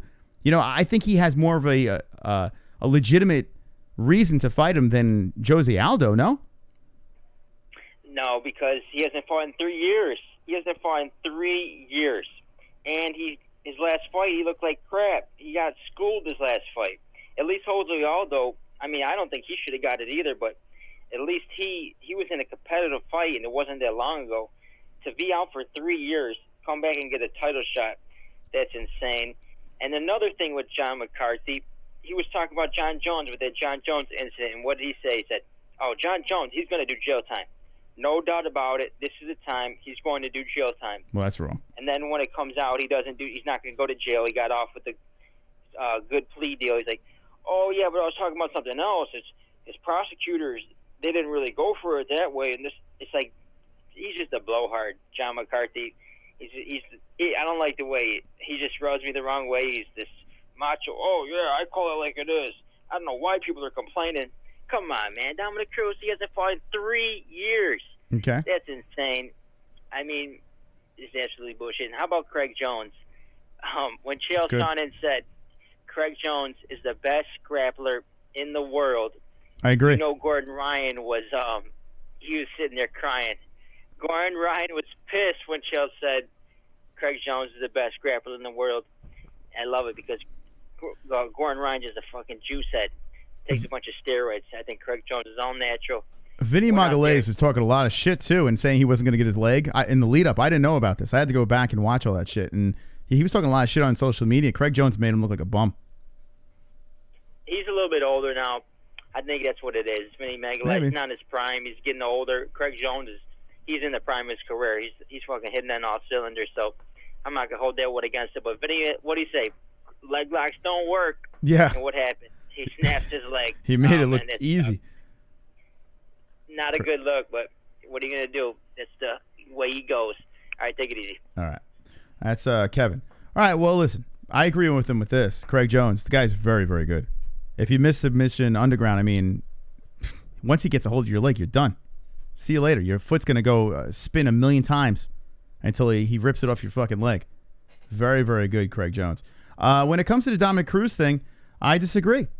I severely disagree. The guy's 22-2-0, arguably the best 135er of all time. I mean, seriously. This guy is a legit champion. He was plagued by injuries. He's a different situation. In a time where Henry Cejudo is really the 125-pound weight class champion, you know? He goes up. He beats Marlon Moraes. He didn't even beat the guy with the belt, you know? So what we're looking at right now, 135, a lot of shit's up for grabs. Dominick Cruz getting that title shot, I think, is well-deserved. I really do.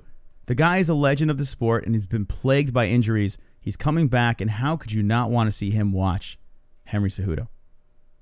Fight Henry Cejudo. How would you not want to see that? Jess, what do you think? Dominick Cruz coming back. Do you think he deserves the title shot? Kevin Colden said that he doesn't think he deserves it. I mean, I've already said before, I find it a little weird. I could think of a couple other fights that Henry Cejudo should be taking, and I feel like Cejudo might be deflecting a little bit by taking this fight. How is he deflecting? What are we doing? How is he deflecting? Because the guy, you think he's too old? I have an article on why Dana White defended Dominick Cruz's taking a title shot. Maybe I could be so wrong here. It's very possible, but I'm Mystical Moss. I don't understand how Dominick Cruz is the underdog. I don't understand why people don't think he deserves a shot. And I don't understand why people just flat out think he's going to lose. I don't get it. I think how quick we forget. He had that one shit fight against Cody Garbrandt. You do remember Cody Garbrandt was on fire. Before Cody Garbrandt got slept, before Cody Garbrandt met a juiced up TJ Dillashaw, Cody Garbrandt was unstoppable. Was absolutely... What, because Cody Garbrandt's chin is gone now? That he's a bum? His chin has been gone for... What the fuck? 3 completely... First of all, when he lost to TJ Dillashaw the first time, it was a shock. When he lost to TJ Dillashaw the second time, there was no doubt Cody Garbrandt did not have a chin. And then he fought Pedro Munoz, who has pretty incredible striking power, but you wouldn't think it would be by TKO, and it fucking happened again. Like, this guy has a glass chin. Now, after he faced TJ Dillashaw twice, TJ Dillashaw picogrammed his chin. That's what he did. So you're blaming TJ Dillashaw for Jesse, look at this. He has a glass chin. Jesse, would you All would you these look other at fighters, this run? he just managed to keep his chin away. Jesse, he was destroying people. Destroying him. Yeah. And then when he fought Dominick Cruz, he made him down look before silly. They were able to take him down. Cody Garbrandt was legit. Yeah, I don't know. Rice paper chin. Listen, it's so easy. It's so casual to say that Cody Garbrandt is a bum now. But before TJ Dillashaw, that run into Dominick Cruz and that performance against Cruz, and it was cringy when he was dancing around, but he put on a show against Dominick Cruz, very spectacular run for Cody Garbrandt, a bunch of highlight reel knockouts on the way there. And then his chin was gone after TJ. You're telling me he was a bum? All these other fights? What is going on? I think he took him out before they had a chance to take him out. Come on. Man, I don't even like Cody Garbrandt. He annoys the fuck out of me, to be honest. But you can't sleep on what he did on his way to take that title. It was impressive. Yeah. But Dominick Cruz is a guy. He's a legend. JBH likes Cejudo. Negative. Shame. Well, she just thinks he's going to win. No, I don't. I used to like Cejudo before his whole cringe thing came out. And no, I'm not a Cejudo fan, but I do believe Cejudo would win against Dominick Cruz. Listen, what Henry Cejudo did is very impressive as well. I'll give it to him. And he beat Mighty Mouse. He took Mighty Mouse out. He dethroned the GOAT in Mighty Mouse, right? And then what does he do? He goes up and knocks out a roided TJ Dillashaw within seconds. Although some have argued that Mighty Mouse dance was a little... I tell you. Lopsided. Henry Cejudo beating TJ Dillashaw at 125. I believe. Drained TJ and a stoppage that I still find questionable, right? Henry Cejudo doing that.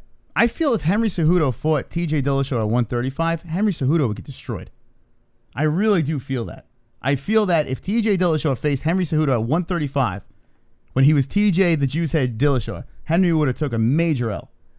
Major L. In fact, I think Henry would have lost the fight if it wasn't stopped. I think TJ was going to get back up, to be honest. I agree. So I voted for TJ in that fight. I hate to take away what Triple C did. Fantastic stuff. Okay, credit to Henry Cejudo. But now we're playing with the big boys. Well, quotes, big boys. At 135, Marlon Moraes, he was in a lot of trouble in the first fight. Nice little comeback over there. Is Marlon a champ? No. He never was, and maybe he'll never be a champ. I think he has the potential. He has potential, but he's not a champ, and he never was a champ. You know? Dominick Cruz was a legit champ. And you're telling me Dominick Cruz is the guy that beat Mighty Mouse.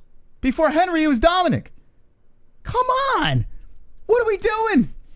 3 years? Shmee years. All right, let's take the phone calls on that. Oh, wait, hold on. We got another donation coming in. I'll open the phone lines. 3 years, Shmee years. Jesse, I don't get it. If Henry knocks out Cruz, would I be surprised? No, I wouldn't be surprised. You shouldn't be surprised. Because Henry has pop. Henry's tough. He's got that big Mexican head. He's fast. He's trouble, yes. But I still think Dominick Cruz should be the favorite in this fight. They made 125 because of what Cruz did to DJ and Joe. Exactly, King. Exactly. Fucking Mighty Mouse ran to 125 after Dominick Cruz. Ran. I'll dominate over here. Have fun, Dominick. I'll be over here. Hey, Mighty Mouse, you want to come back to 135? Nah, I'm good. Come on. Come on. Oh, damn it, Jesse. All right, hold on a second. I'm going to fix this. It doesn't work. I'm going to fix this. I cannot do this. This has to be fixed. Here we go. Here we go, boys. Pump along, baby. 100 likes. Watching fights. Fist so tight. MMA-Holes. Pump them likes. 100 likes. Watching fights. Fist so tight. MMA-Holes. Pump them likes. 100 likes. Watching fights. Fist so tight. MMA-Holes. Pump them likes. 100 likes. Watching fights. Fist so tight. MMA-Holes. Pump them likes. There we go. Yeah, baby. Let them fly. The dislikes can choke on a carrot. Choke on a carrot. Thank you, friends. All right, let's open up those phone lines. Now, I think we have another conversation. This is why I'm pumped up about May 9th. Okay. This is why I'm pumped up, because we can actually have conversations. We can actually have debates about fights. Mm-hmm. Dominick Cruz, Henry Cejudo. How are we not talking about Tony versus Justin? We're just talking about the co-main. There's so much. Actual fights are going to happen. Let's talk about it. Call up. 516-522-0267. Is this Kevin again? Kevin? No, 732. You're live with the MMA Holes. What's the name? What's on your mind? Justin Jr. Hi, Justin. Yeah, I'd like to speak on this Cruz and Cejudo situation. Please do. I agree with Kevin on one point. I think there were a couple other guys more deserving of a title shot. Okay. Aljo in there, maybe even Jose, because I thought Jose beat Marlon, but also for my pick on Cruz. Hold on, let me stop you for a second. Aljo is still hurt, isn't he? I mean, he's training and everything. I don't think he's ready to fight for May 9th. So what do? Tell Cejudo to wait? I mean, you could have put Aljo in there, maybe put them together, or a few other guys. I mean, Dominick hasn't fought in 3 years. Who is the guy? Who is the guy that you want for May 9th? I mean, I can look at the rankings and pick a few guys. Don't know them at the top of my head. All right. Aljo, maybe in there. Next point. Alrighty, Cejudo and Cruz.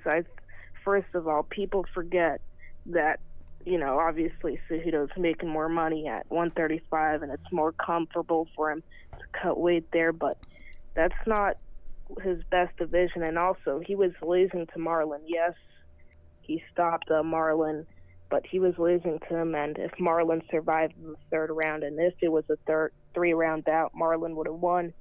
Agreed. Probably. I agree. It's possible. He got murked in the first. He definitely did. No, but I 100% agree. I don't know. Marlon, I think, gassed out, though. I don't. I 100% agree with what Justin said. I'm trying to remember here. If I'm not mistaken, Marlon severely slowed down. He slowed down, but he didn't gas out. I mean, that's a symptom of gassing out. No, gassing out is completely different. Gassing out is you have no energy left. I don't recall him having much zing on his punches anymore. He did slow down, but I agree with Justin. I think he could have won. Okay. And also, 2 of Cejudo's wins, you look at the DJ one, I think Cejudo lost. And also, the TJ, I mean, that's a little bit of a questionable stoppage. And plus the fact that it was a title fight, I mean, the stakes were high, and that was quite a bit of an early stoppage. And people are forgetting, just like you said, Chris, what Cruz has done. He took a loss to Cody, and Cody was on a beastly run, and Wait, hold on a second, Justin. Hold that thought. Kelly. Get that kid some HGH for that baby bird voice. But he knows what he's talking about, Justin. He's got some facts. Thank you, Kelly. Back to your thought. I think, just like you said, Chris, I think that people are underestimating Cruz because he lost to Cody, but styles makes fights, and Cody just had that style against Dominick. And if you look at Dominick's page on Instagram, he's been training pretty hard, and I actually think Cruz can pull off a decision. I think he's got the right tools, and he's the more natural, bigger man. And if you compare Cruz's performance to DJ, and yes, I know DJ wasn't quite in his prime when he faced Cruz, but I think Cruz can get a decision. Okay. Now, let me ask you a question real quick before Moss hangs up. People were using, like, Moss used the DJ versus Cejudo fight as an example as well, saying that Cejudo showed a little bit of an exemplary performance there. But I believe that DJ took a dive during that fight because he knew he was going to 1FC. He pumped the brakes. DJ, and like Justin said, that fight was close. That could have went either way. And I believe it could have gone in DJ's direction, but DJ knew he was going to a different organization, yes, so he gave it to Cejudo. He was checked out. Yeah, that's another. And that only adds to, like, why I think Cejudo might lose, Yeah. Yeah, I mean, listen, either guy could win, right? Either guy could win, but it's just shocking that so many people are just dumping on Dominick and saying he's got no shot. Yeah. Well, one more thing. Clip this moment right here, anybody. Goat Milk, May 9th. I'm going to get it. I feel super confident in my picks. All right. That's the call. Thank you, Jesse. Appreciate that. Something of interest here, Jesse. All right. Look at the reach. Only a half-inch difference in reach between Dominick Cruz and Henry Cejudo. Mm-hmm. Now, Dominick doesn't have to rely on that reach. He's 4 inches taller than Henry Cejudo, but that really doesn't mean much. The reach is something that's interesting. Only a half inch. So Cejudo's got those gorilla arms. Well, the only thing is Dominick's footwork is something that's special. We've seen a lot of fighters mimic what Dominick does, but no one really has done what Dominick really has done. I mean, this guy's footwork is something else. He's very awkward. He's duking and juking with his head. You know, he's tough to get to. So if he comes back and he's even remotely the same Dominick Cruz as he was before, it's going to be trouble for Henry. All right, 516-522-0267. You got Henry? Yeah, I'm going to go Henry on this one. Okay. Unknown caller, you're live with the MMA host. What's the name? What's on your mind? Yo, John Savage. What's up, drunk? So my idea for how they can have a crowd, they're partnering with ESPN, which is owned by Disney. So I say animatronic crowd. Animatronic crowd? Wait. Get the fucking Hall of Presidents in there. Get the fucking cast of Pirates of the Caribbean. Maybe it's a small. Oh, that's great. Disney don't need them right now. They're closed. Like this.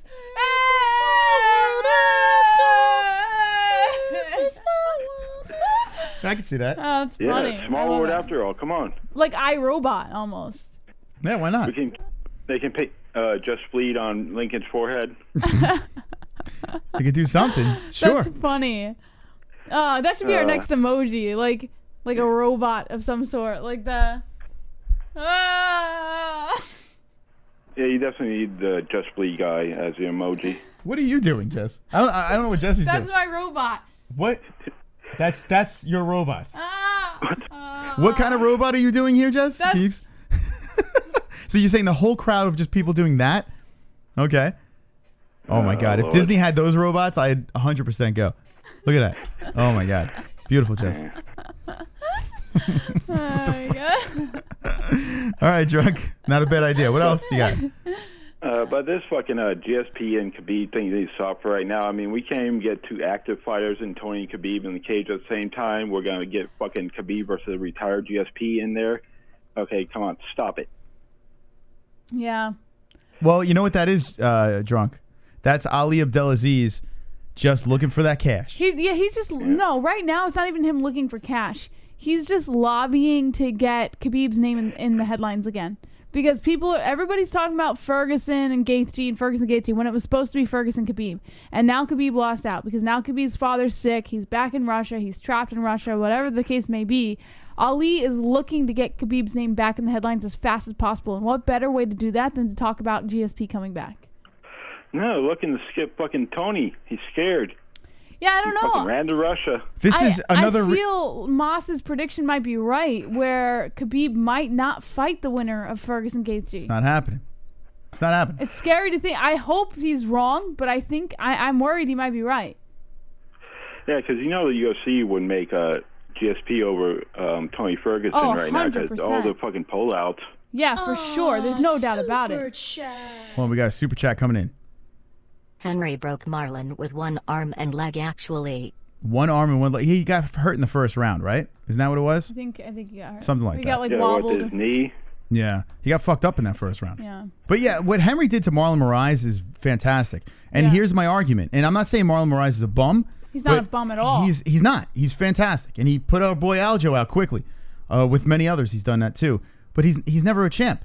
Right. He was never a champ. It sucks because I believe he would be a good contender. I don't know if he has everything it takes to make it all the way up there, Yeah, he needs some more time. Yeah. But I think he'll get there one day. Yeah. He's got the skills. But we'll see. But, I don't think we can take the risk with Khabib's dad. I think we should just put him down now. I don't want to take the risk of fucking Khabib getting the corona and having to pull out again against Tony. Should we kill him? What do you think? It sounded like he was just saying we should just put Khabib's dad down. Yeah, put him to sleep. That's what he said. Right? Like a dog. Get that fucking Indian from One Flew Over the Cuckoo's Nest to fucking smother him with a pillow. Euthanize him. They need to euthanize his father. Right? Yeah. Yeah, he's always in Khabib's business. Let Khabib flourish, Enough's enough. Yeah, no chance is taken. Jet, we just lost 50% of our audience. Yeah, why would you say that, Moss? That's terrible horrible. Stuff. Terrible. Call the cops. Well, drunk. Listen, that was great advice. I'm with you on that, but I don't think the audience is. Well, they can suck it. All right. Is that it, man? Yeah, Tony taps Khabib and Cejudo over Cruz. Oh, you should be ashamed of yourself. Well, he said Cejudo over Cruz. Oh, that son of a bitch. He did that on purpose. There you go. He knew it would bother me. Isn't it funny, though? We're talking more about Cejudo Cruz, and you got this monster. Because it's not Tony Khabib. Man. I told you, it's not the same draw. What do you mean? 5th time's a charm, Moss, and it didn't happen. How are you not excited about this fight? Oh, I'm very excited. I'm like through the roof about this fight. I can't wait. But it's not Tony Khabib. Man. It's not the same. I don't give a fuck about Tony. Oh, what? It's not Khabib laying on Tony Ferguson? That's exciting? Well, Ferguson will be trying to pull the same thing, laying on him. Listen, Gaethje versus Ferguson is going to be fire. Yeah, it is going to be great. It's going to be fantastic. I never said anything otherwise. So I don't understand why you would be more excited. I understand everyone's like, it's not about being more excited. It's about being the same. It's not the same. You know what? Until Khabib comes back, we should ban him right now. His father is in the hospital. Well, I hope he gets better. Pneumonia. And I hope Drunk Savage doesn't fly over there and euthanize him. But right now, we should put a ban on Khabib. Because I am sick of talking about this guy who fled to Russia and tried to ruin everything. Flew. You selfish fuck. Flew to Russia and technically fled. You selfish fuck, Khabib. And technically, there's already a ban on Khabib. I'm sick of him because he's banned to Russia. This is the fight. This is the fight that we all been waiting for. I don't care if it's 20 times a charm with that other stupid fight. This is the fight that we're actually going to see, and people are going to actually fight. Moss, what do you need from the pharmacy? You need any medicine or anything? I got to go to the store tomorrow. I need a big bag of Viagra, Jesse. Listen, I'm going to the store tomorrow. I just need to know what you need. You need that nasal spray? 920, you're live with the MMA Holes. It's name what's on your mind. What's good, hoes? Shawnee Mac in the building. What up, Sean? Oh, Sean, hold on a second. Got a donation. Oh, go ahead. If Justin doesn't knock out Tony early, Justin will have matching eyes at the end. Zany face. That's fucked up. Yeah, I agree. That's fucked up. So what's going on, Shawnee? Thank you, Roberto. Yeah, I just wanted to start on something off topic. Look, I'm not a parent. But I went to Luke Thomas's Twitter. That's where I go whenever I want to get pissed off. And so he posted a picture of his daughter that just turned 1 year old today, I guess. Okay. And he said, she was on Zoom with her family and bought her this new tricycle and all this good stuff. And he's got this picture of her riding her tricycle. And he said, we had spaghetti and cake for dinner. And she's riding her tricycle and she's got spaghetti sauce caked all over her face like she did a face plant right into the spaghetti bowl. I mean, look, like I said, I'm not a parent, but don't you, wipe off, your kid's face after dinner or whatever before they go out to play? Or he's an animal. I don't. You know what I think it is? I mean, and I'm not, in no way am I supporting Luke Thomas because he's ripped us off so many times. But I think what it is parents like to make that cute picture, right? That #1 cute picture where they have food on their face or they're just doing something silly and they just show it to everybody because they're super proud. So I think it's that. I don't think it's like it would be great if they were having hot dogs. Let's just show my dirty child. I don't think it's anything like that. I think it was an intentional photograph, but regardless, I agree. I'm not the biggest Luke Thomas fan. But it's not even wet. It's caked on. It's been on there for a while. Yeah, it's pretty gross. Let me see this thing. All right, I'm gonna pull it up. All right, let's see. Yeah, pull it up. We're not if it was fresh, if it just happened, it's funny. It's cute. No, it's not. It's not fresh. It's all on her nose and everything. It looks like it's been there all day. Okay, he says on his Twitter. Yeah, 4 hours ago he tweeted it out. Let's see if I can find this. You think he took it down? Oh, there it is. All right, maybe it's cute as fuck though. That baby's cute. I don't know if I should show it. Well, he should put it on social media, so I can't show this, right? Yeah, it's fair. Everything's fair. If it's on a public social media page. All right, that's good. He put it out there for the clout. Thank God his kid doesn't look like him. His kid looks just like his wife. Holy shit. That kid's cute though. I'm not gonna lie. It's a cute kid. Yeah. Yeah, it looks just like his wife. I think Child Protective Services should step in, but that's just me. But maybe it's blood. Maybe it's not sauce. Maybe it's blood. It does look like it's been there for a while. It's dried up blood. Been there for, yeah. I don't know. Anyway. I can't kill because I plan on having kids in the future, and if someone were to kill me for a picture I posted of my kid, I might have to light someone on fire. So I'm gonna remain neutral on this one. Imagine being Luke Thomas's kid. Oh my God. I want to kill myself. I want to just throw myself out of the crib. I'm remaining neutral. You see me hanging from that spinny thing in the crib, no way. Yeah, amen to that. Yeah, not happening. Oh man. No, but I was thinking. So you were talking about fans, and I'm guessing a lot of people probably watch the NFL draft. And I feel like, well, there's nothing you can do about fans during the fight, really. But, like, I would like to see when they walk out, you know, pay like 50 or 100 people that like that fighter or whatever, put them on, you know, webcams and, like, mash them up on a screen like they did for teams in the NFL draft, and have those people, you know, cheer on the fighters when they're being introduced and when they're walking out. So it gives you some semblance of, like, people actually watching and people being there. Oh yeah, 100%. Yeah, that's what they should do. They need to have some sort of live feel of the fans. Right. I think it would add an element of more juice to the fighters. I know they're going in and they're fighting for their lives and for money and championships, but there's this dead air in the room that it has to affect the athletes in some way. Mm-hmm. So that would help tremendous. Yeah, it's really awkward. I mean, it was cool. The NFL draft was cool. Like, you know how Roger Goodell would turn around and say, "Come on, Cardinals fans," or whatever, and they'd all cheer. Like, yeah, it's kind of corny, but, like, at the same time, it's like, I don't know. You need the atmosphere of more than just a few people being there. You need something, something to juice it up, like you said. And the last thing I'm curious about is I want to see the Cerrone fight. I mean, we all know he took a dive. Like, nobody's arguing that he took a massive dive for the century in that last fight. What are we going to do if he loses? If he gets just destroyed again? That'd be what, 4 in a row? I mean, they're all good fighters. But he can't lose this. Just keep getting destroyed. Yeah, he can't lose this fight. This would be if he lost this, I would just say walk away. But he's not going to, because the UFC is going to treat Cowboy like they are treating Chris Weidman. Even though he never won a belt, Cowboy was always a UFC guy. Like, even when they made that union, Cowboy bounced from the union and took the UFC side. He's always been he showed up for fights. He filled in, saved cards. So he could have 10 fights in a row where he loses, and the UFC will always give him a spot. But I believe if he wants to really get a big payday again or something, he's got to get a win here. It's a must win for a payday. If he just is looking to keep fighting and competing, then he can lose as many times as possible. Yeah. Yeah, you're right about that, I think. All right, that's all I got. You guys have a good one. All right. Thank you. There you go. Good points made.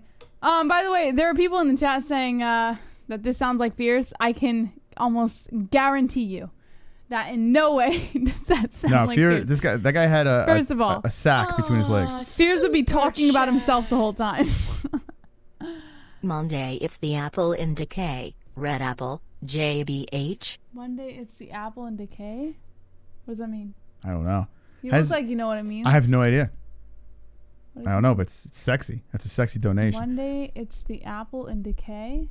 Has anyone been watching the Chicago Bulls documentary? Oh, I know it's Michael Jordan? Irrelevant, but I blasted through the 4 episodes, and now I found out it's 10. I'm like, oh, shit. I fell asleep after the 3rd. Oh, she's not into it. I love it. And I'm not even a Bulls fan, but it has my Pistons in there, and I love that. But it's great. It's a great documentary. Check it out. It's on ESPN Plus. They're showing it over there. 516-522-0267. Yeah, Last Dance. Very good. 201, you're live with the MMA Holes. What's your name? What's on your mind? Aiden. What's up, Aiden? So, you made a pretty bold pick on Dominick Cruz. Oh, Please tell me. I put $10 on it. Cruz? What? Why did you pick Cruz? Were you not watching? Do I have to repeat myself? Why are you picking Henry Cejudo? I didn't. Oh, so who are you picking, Cruz? Well, no shit, yeah, Sherlock. Okay. So why do you, so I'm assuming you just came in, or have you been watching the show? I've been watching the show. Okay, and I explained to you multiple times why I'm picking Dominick Cruz. How dare you? Yeah. Why are you so nasty to Aiden, but not as nasty to Justin Jr.? Justin's my son. He's my. But to Aiden, you're like. I like black people better than. It's like I don't know what nationality Aiden is the son you hate, and Justin Jr. is the son you Aiden's spoil. from. Aiden, did you get your pillow? No. You son of a bitch. I got an email that it was shipped, so. Oh, I didn't get that yet? No, all right, let us know if you got that. All right, no, I think Dominick Cruz is a legend of the sport. I think he's come back off of long layoffs and had no problem. I think Dominick Cruz has that mentality. He's only 35. It's not like he's ancient. You know, Dominick Cruz is in good shape. He's ready to go. He's dismantled Demetrius Johnson back in the day. He's dominated the 135-pound weight class, and I feel against Henry Cejudo, he's just going to be too much. Too fast with his feet. So, what about the news? I heard Conor versus Charles Oliveira. That's what Jesse was. She was actually going to talk about that today. Yeah, I have an article on that. She thinks it would be good. I think it makes no sense for Conor. It doesn't make sense, but it would be a good fight. Like, if they did put it together, like out of nowhere, I think it would be a good fight. I wouldn't argue that. It would be a challenge. The guy's good. The guy's very, very good. He's dangerous in a lot of aspects, but of course Conor would run him over. You think Ferguson will ever fight Khabib? Yes. No. Yes. No. By next year at the latest. No. Mark my words. Not even a 10th attempt? Never happening. Never happening. Just forget about it. Don't listen to him. It's never gonna happen. Not even in hell? Hell no. Like life and logic said. Nah, I honestly, how many times do we got to try doing this? I'm sure they're gonna give it another 6 go. times a charm, baby. No, I don't see it. I don't see it. 6 times a charm. Last thing we know, an alien invasion happens. I hope that does happen. All right, Aiden. Thank you. Bye. Bye, Aiden. Aw, What a he's sweet so kid. cute. 516-522-0267. I hate that you're so mean to him. I'm not mean to him. You are. Like, No, Justin, you're like, oh, Justin. No, Aiden Aiden's is cool. like, what's up, you little shit? No, Aiden's... Listen, if you're going to call this show, you got to be ready. And Aiden's ready. Justin's... They're good. They're right. Is the knitter ready? The knitter. Hello, Chris and Jesse. NH, what up? What up? All right, your boy's fighting. Now, He's back in business. I know. Now, he's not washed up, guys. Quit saying Cowboy's washed up. Do you think this is a must-win for him? Well, obviously. Oh. I'm not that stupid. All right, so you're going to be on the edge of your seat here. Yeah. Or stuck to your seat. I had to. It's too easy. Oh, man. Well, he's been on 3-fight losing streaks before. And look what happened. Like, Yes. you're looking at the Masvidal, Robbie Lawler-Till one, right? And then, boom, you got the Yancey win. Gets a big one there. Loses to Leon, who's a beast. Then Mike Perry, Alexander Hernandez, and Ali Quinta. So the guy can put together crazy streaks. Mm-hmm. Yes, he can. You think he's got another one in him? He's like, look, he's not like he's fighting, has-been fighters. I mean, come on, people. No. I mean, I like to see them get in the ring with some of those guys. Yeah. Well, I mean, he's got his hands full. He's definitely got to win. I think he'll win by decision, though. You think so, huh? Yes. What do you think, Jess? Yes. Wow, you picking Cowboy? Jesse's picking Cowboy. Look at that. Yeah! Way to go, Jesse! And help me out here. I'm on the fence. I want Cowboy to win this fight. I really want him to win this fight because I want more Cowboy. I think we need more Cowboy. I want some vintage Don in that cage. But I'm a little scared. Talk me off the ledge here. What are you scared of? He's going to come out fighting slow like he usually does and then whammo. I hope so. I hope there's a little whammo. Pettis isn't everything he used to be either, No, he's not. So. Well, he's got one over him already. Well, yeah, I know he won the last time, but this time Cowboy's going to win. He's a slow starter. Hey, he's going to surprise you guys. You just wait. Okay. You Listen, I believe just you. wait. Mark my words. Ew, Pettis. It's not Showtime anymore. Well, if you look at Showtime and you look at his record, I mean, there's more losses sprinkled in with those wins. Cowboy Cerrone, if anyone can turn it back up again, it's Cowboy. The only thing is he is 37. He is a guy that stays very active. How much more? Wow, Pettis is only 33. Shit, I thought he was older. Did you know that, Ann? Now people are saying that. He looks older. He does, right? He's aged terribly. Well, I think people say that about Cowboy is saying he's too accepts everything too fast for fights. Mm-hmm. Goes in too fast. I mean, he's not that way. He loves to fight. He's not afraid. He'll go for it. Yeah. He's always there, like you're saying. I mean, he's not afraid to fight. We're still hearing people saying that he took a dive against Conor. Do you have anything you want to stand up for him about this or what? That what? Yeah, the last call said it. Well, 2 calls ago said that he dove in the Conor fight. No, he did not. I mean, what's going on? I hate you people that keep saying that. I hate you. It's crazy. No, he didn't. Come on, people. Come on, you casuals that keep saying that. Man. Look, he had a bad night. Casual. Conor did better. You know what? Okay, Conor outdid him. Conor's a fast starter. Conor came out there, bam, bam. I mean, shopping during there you go. Hold on a second. Flag coming in. Donald Cerrone is the Philip Rivers of the UFC. I was just going to go there. He just said it in a different way. Vlad says the Philip Rivers. That's 100% right. The guy is very, very good.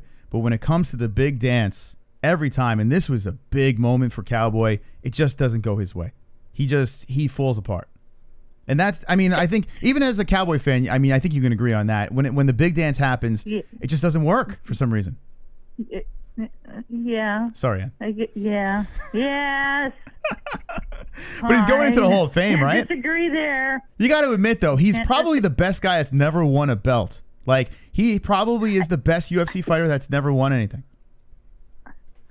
Right? Yeah, that's true. And most respected, I think, too. Yeah. He's Dan Marino. No, not Dan Marino. Dan Marino never won. Maybe some people, I don't know, just maybe some people or even some teams or some person just makes it all the way to where they're going to get, and then they blow it every time. I don't know why. I don't know. Maybe it's just something in the back of his head and he can't get that sucker out of there and he just thinks about it. And it just...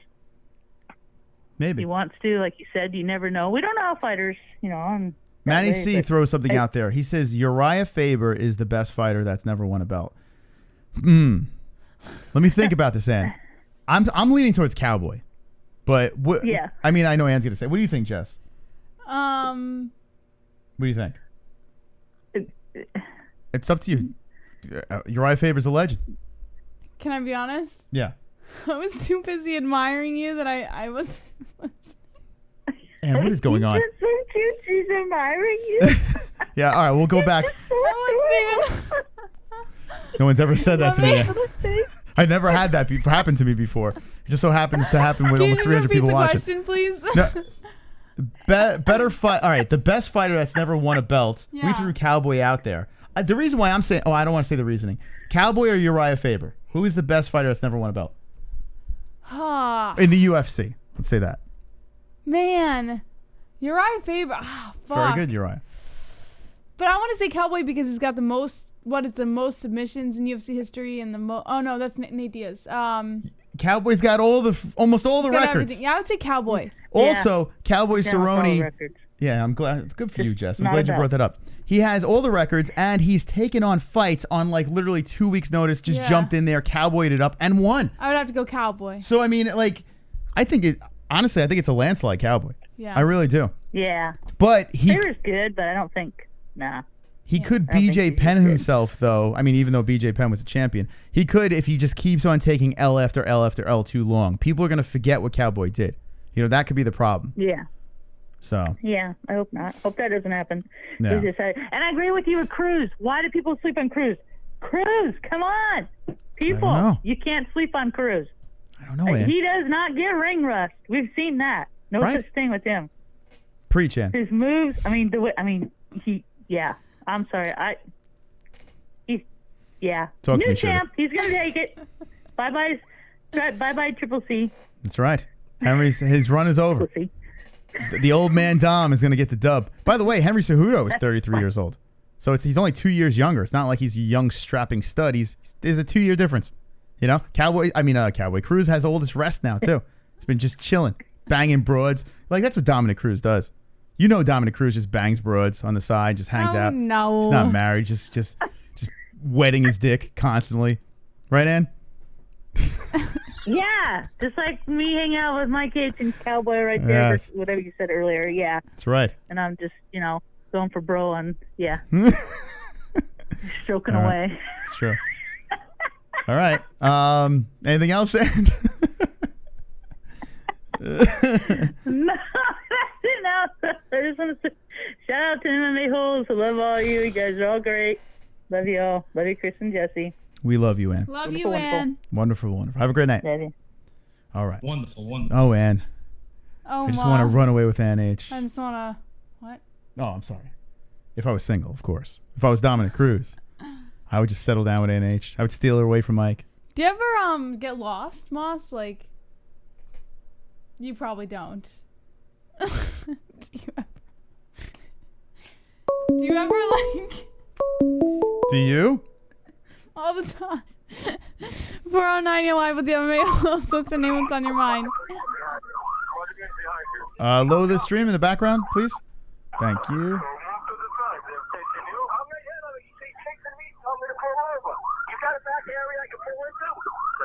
What is that in the background? What movie are you watching?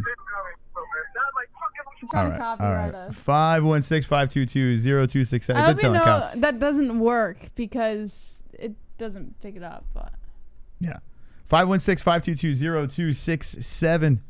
Call us up. I sound like a robbery going on or something.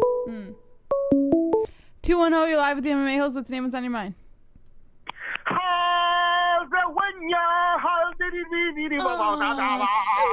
Hold on a second. Hold on, we got a donation. Cruz is gay. Just look at his dog. Hold on. Drunk Savage says Cruz is gay. Just look at his dog. Is this Jose? Motherfucking A, how are you two wonderful hosts doing today? Wonderful. Do you think Dominick Cruz is gay?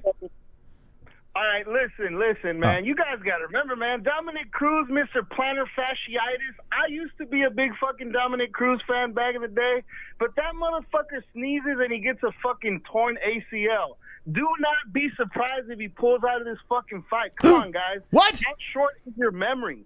How short is your memory? That fucking guy pulls out more than I do. You know what I'm saying? He pulls out more than I do, so very likely that he will get injured and not make the walk. And if he does make it, he's got too much mileage, bro. I like the guy. Hall of Famer, very intelligent, well-spoken, but I'm sorry, I'm not on the Dominick Cruz train. I think Cejudo gets that win. Not easily, but definitely gets the win.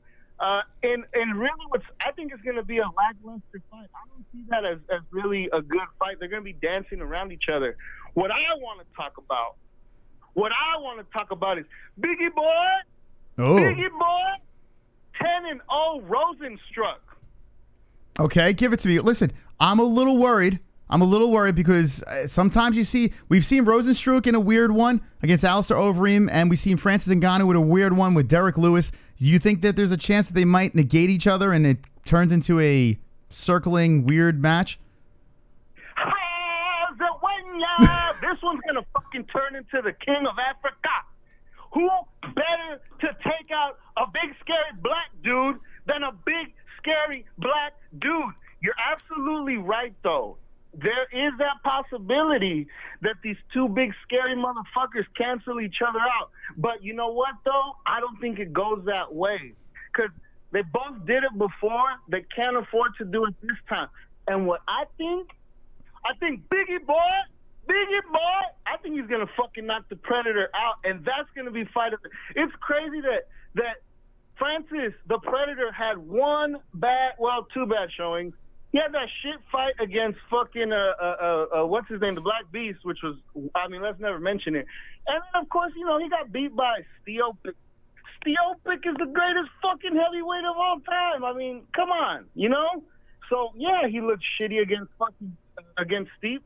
But other than that, do you remember when they were hyping him up as the second coming of Mike Tyson? Oh, yeah. Have you been following him on his Instagram? No. We follow him, but I haven't really paid attention. Dude, the fucking workouts his fucking six-pack has a six-pack. This fucking dude looks animalistic right now, so I'm thinking that fight is just under the radar. And here's another one under the radar: Uriah Hall against fucking Jacare. Love that fight, dude. I love that fight. I want to have sex with that fight. I love it. I think it's a great fight. What is? You know what though? I will say this, Moss. God bless Dana Christ. I don't give a fuck if you don't give some love and props to Dana. That motherfucker has been working to make events happen. He doesn't give a shit if it's coronavirus, World War III. Nothing will stop Hold on a second. Dana. Jose, we got a This super guy chat. definitely has a deviated septum from the blow cane. Is that true? Jose, I don't know if you heard that. 100% true. Wonderful. Awesome. No, but, hey, seriously though, Uncle fucking Dana, God bless you. Look at him working his dick off. He's gonna have 3 events back to back in Jacksonville, and then Fight Island, dude. That's some Bruce Lee Enter the Dragon shit. That's great. I mean, like, he's the boss that we all want. He's the guy. If we're gonna follow a sport, Dana White's got to be running that shit, man. I'm sorry, dude, but I'm fucking hyped up. I'm excited. UFC 249, it reminds me of the old UFC era when fucking fights, when cards were just stacked from head to toe. I mean, Jacare and Uriah Hall is in the middle of the fucking prelims. It's like not even being discussed. That could easily... And lately, Jacare's been knocking people out. He's not just a fucking submission guy anymore. And you know, Uriah Hall's got one of the nastiest spinning kicks ever, that fucking shit that he did in Tough. That one could be another explosive fight. I mean, how is that going under the radar? Man, there are so many good fights on this card. It's ridiculous. I'm curious, though, with the other 2 events happening in the same week, I'm curious how they're not going to blow their load on May 9th. But I kind of don't care, to be honest. This could be great. Well, you know what, man? All I got to say is, God bless Uncle Dana for putting these events together. It's so nice that you guys are going to be able to do a fucking fight, buddy. And God bless you guys for fucking entertaining us crazy bastards. God bless you, Jose. God bless you. I love you guys. All right. Love you too. There's Jose. Wonderful. Jose's been calling for a long time. What do you think about the excitement from Jose calling in, Jesse? Oh, man. Jesse was giggling in the background. I'll show you why Jesse was giggling. It was on the MMA Holes, on the community section, the MMAHoles.com. So I got to sign in. I think I'm getting, here we go. Kainoto coming in with the gifts. Jesse was crying in the background while Jose was Watch all was 3 preaching. of them. Watch all 3. There's Jesse getting whacked off. Oh, she loves it. Look at her. Oh, she loves it. Oh, let's get a little closer. Oh, my God. That's so beautiful, Jesse. Have you ever been jerked off in front of 300 people before? I fucking can't. Jerking off, Jesse. There's another one. Jerking off, Jesse. Oh, yeah. Jerk her off. Now she's like, wait a second. I just came. And there's my face. Oh, yeah. I'm ripping her skin off her cock. Oh, yes. Wonderful. That's the face I give when I give Jesse a hand job. There you go. Oh, my goodness. If that is not content, I don't know what is. I don't know why it's so funny. I think of that. Oh, fuck. Shout out to Kainoto. Oh, Kainoto on the MMAHoles.com. That's a place. The MMAHoles.com. Link in the description. Drop in your memes, your GIFs. Oh, fuck. And provide some wonderful, wonderful content. Jose, man. Jesus. I think I need a cigarette after Jose's call, man. The guy was on fire. He hit all the... I like the fact that he went into other fights on this card, though. There's so much to be excited about on this card. Yeah. It really is going to be something spectacular, Jesse. That's right. 516-522-0267. Hold on a second. We got another donation. Kelly going ham with the super chat over here. We'll let that thing come in because Kelly's being wonderful, wonderful tonight. Wonderful. If you want to donate, we got a link in the description. We got the super chat. We got everything flying. Thank you to our members, our patrons. Shout out to them. By the way, I can't say it on air. Shit. But what? I'll tell them on Discord, on Patreon Discord. There's another Discord that can be very helpful. So I'll discuss that on Discord. But yeah, if you're a patron, you're on our private Discord. And, you know, we do things over there. We jerk each other off. I don't know. Those gifs are funny. I feel like we should make a donation out of those gifs. We could. I could think of a million songs. God bless this swole chat. God bless this chat. You know what? Let's read what's going on there. Thank you. God bless you, Kelly. You're wonderful, wonderful. Wonderful. Am says Kelvin KO's Romero changed my mind. What? Kelvin Gaslam KO's Romero? I don't know. Moss is a genius. Get on Discord says Drunk Savage. Dan Gavin says Circle Jerk. Drew Sutherland says I am in desperate need of help for groceries. If anyone can help, I'm sorry for asking, but I don't know what else to do. Drew, listen. I can't click on your channel right now, but if you want, you'll come over. I'll give you something from my fridge. if you want. I think, what do we got? Don't say shit like that. Got a couple of chips. I don't like that. That makes me uncomfortable. Listen, I hope everyone is helped out, man. Everyone's fucked up right now. I don't know if begging on other people's live chats is the way to do it, though. What I'm thinking is stand on a corner with a can. Stop it. Don't be like that. Seriously. What? A lot of people lost their jobs because of the coronavirus. It's completely understandable, but I don't know. I was offering something from the fridge. I don't know if begging in other people's live chats is really the way to do it. I think it is. Come on over. I'll give you some cheese from the fridge. What kind of cheese do we have? Cheddar? We don't have cheese in the fridge. No, we gotta go to grocery store. I gotta go tomorrow. Yeah, I got a list right here. All right. Oh, another donation coming in over here. We'll let that play. We'll open up the phone lines. And thank you for joining us tonight. Really appreciate the likes. Super chat. And your company. Yeet. Yote. I hate Cejudo, but imagine doubting him after his last 3-fight resume. DJ Dillashaw, more ice. A juiced up Dillashaw, Mighty Mouse, and Mirage. A couple things though, like what we said before. The Dillashaw fight was at 125. TJ Dillashaw was all skin and bones, right? And then you can argue that that fight was stopped very prematurely. Okay, the Mighty Mouse fight. Some people say that Mighty Mouse won that fight, including myself. Mirage, fantastic win. Knocks him out in the second round, injured, like they were saying in the chat. But he was getting pieced up in that first round. Those are the reasons why you can doubt Henry Cejudo. Those are my reasons right there. Can Henry win? Of course. I mean, Henry is good. He's not a terrible fighter. But when I look at that fight, when I see Cejudo, when I see Dom Cruz, I don't care how long the layoff is, I have to go with Cruz. Have to. But Jesse's on the other side. Right? Yes. You're on the other side of the party. Yeah. I just want to point one thing out. And I hate to do this because I'm not like one to do this. Yeah. It fucks me up a little bit. But Drew, I really hate that you're lying to everyone and saying that you lost your job due to COVID, because I've seen you beg before COVID even started.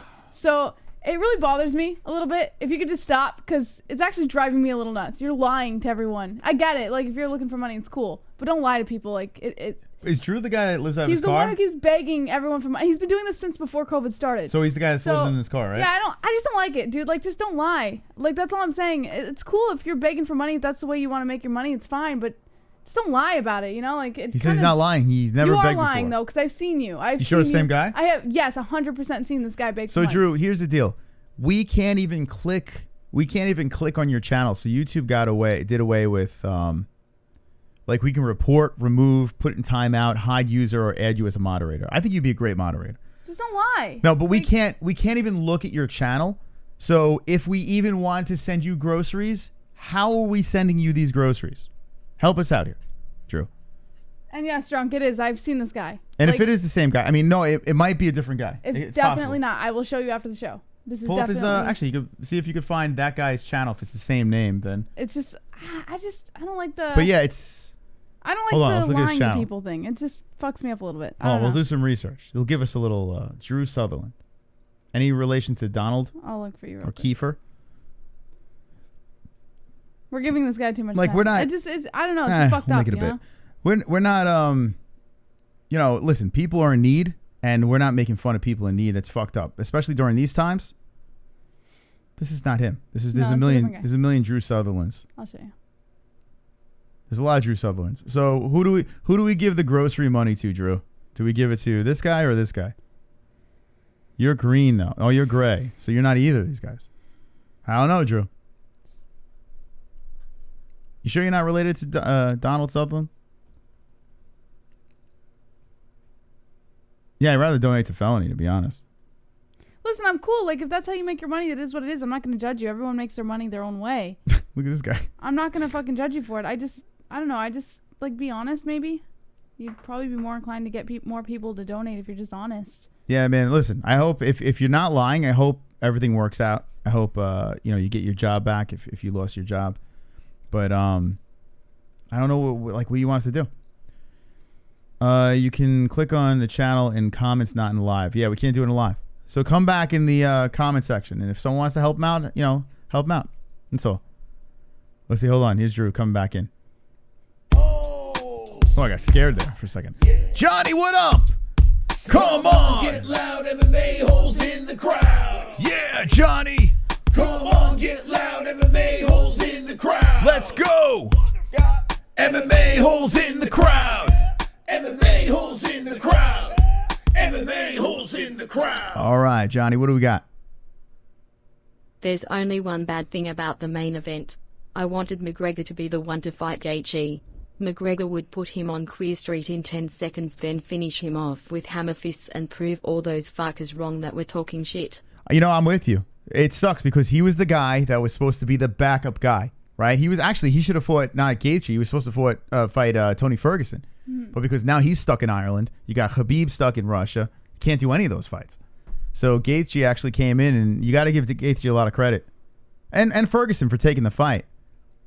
You know, like, actually, Gaethje, he's got really nothing to lose besides his life if he gets COVID. But when it comes to his UFC stuff, he can get a belt out of this. Tony's got everything to lose. Kelly! $10 for the Maholes, not Drew.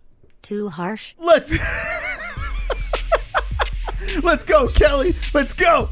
Wonderful. The not Drew donation. I'm not gonna. Oh, listen, God. Some people need money. It is what it is. I'm not gonna kill. Everyone makes money their Thank own you, way. Kelly. I've seen this guy before. I'll tell you what, Drew. Listen, and it might not even be I don't think it is the same guy. I think it's a different guy. Drew, I'll tell you what. We'll make it very simple. Come back when the video is processed, the comment section down below, then we can see your channel. And if anyone wants to help him out, you can go into the comment section. All right? Also, if you really want help, if you really are in a dire circumstance, my aunt works for the Amazon warehouses, and they're hiring for work from home right now. So you can literally work remote. You don't have to go in anywhere. And they're hiring. So I would highly suggest, if you have internet to chat on YouTube, go to Amazon. They're doing work from home work right now. You can get up to $12 to $17 an hour for a full-time job. I mean, if you're looking to work, then you can get a job too. So yeah, just go into the comment section. I can't promise you're not gonna get trolled. It's gonna happen.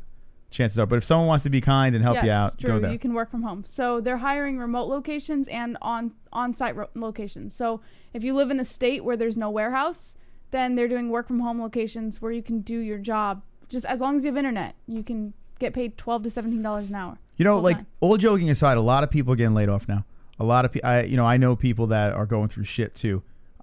People are losing lives on top of losing their jobs. It's a really messed up time that we live in right now. So, you know, if anyone can help anyone out, help each other out. But here's the deal. There's always a way. You have to remember this. There's always a way around things. There's always a way to make money. There's always a way. There's always a hustle out there. So if you have to sell your body for COVID, sex, do that. No, I don't know. Just, I hope you guys are all right out there, man. Because without you guys, there'd be no us. Yeah, listen, I don't want to be a fucked up person. All right. So now make sure you smash the shit out of this like. All right, Drew? Just like the shit out of this right over here. Just smash that like. Head into the comment section after the show, and then they can see you from there. All right. Sell some drugs. Your genital or drugs. Sell either of them. Whatever you got to do. Or just to work get for by, Amazon. man. Or work for Amazon. I say sell your genitals. I say work It's for more Amazon. fun that way, you know. It's an easier job. All right, 516-522-0267. Call up, and thank you to the donators for helping us out here. We really appreciate you guys supporting us and keeping us live, because you are our boss.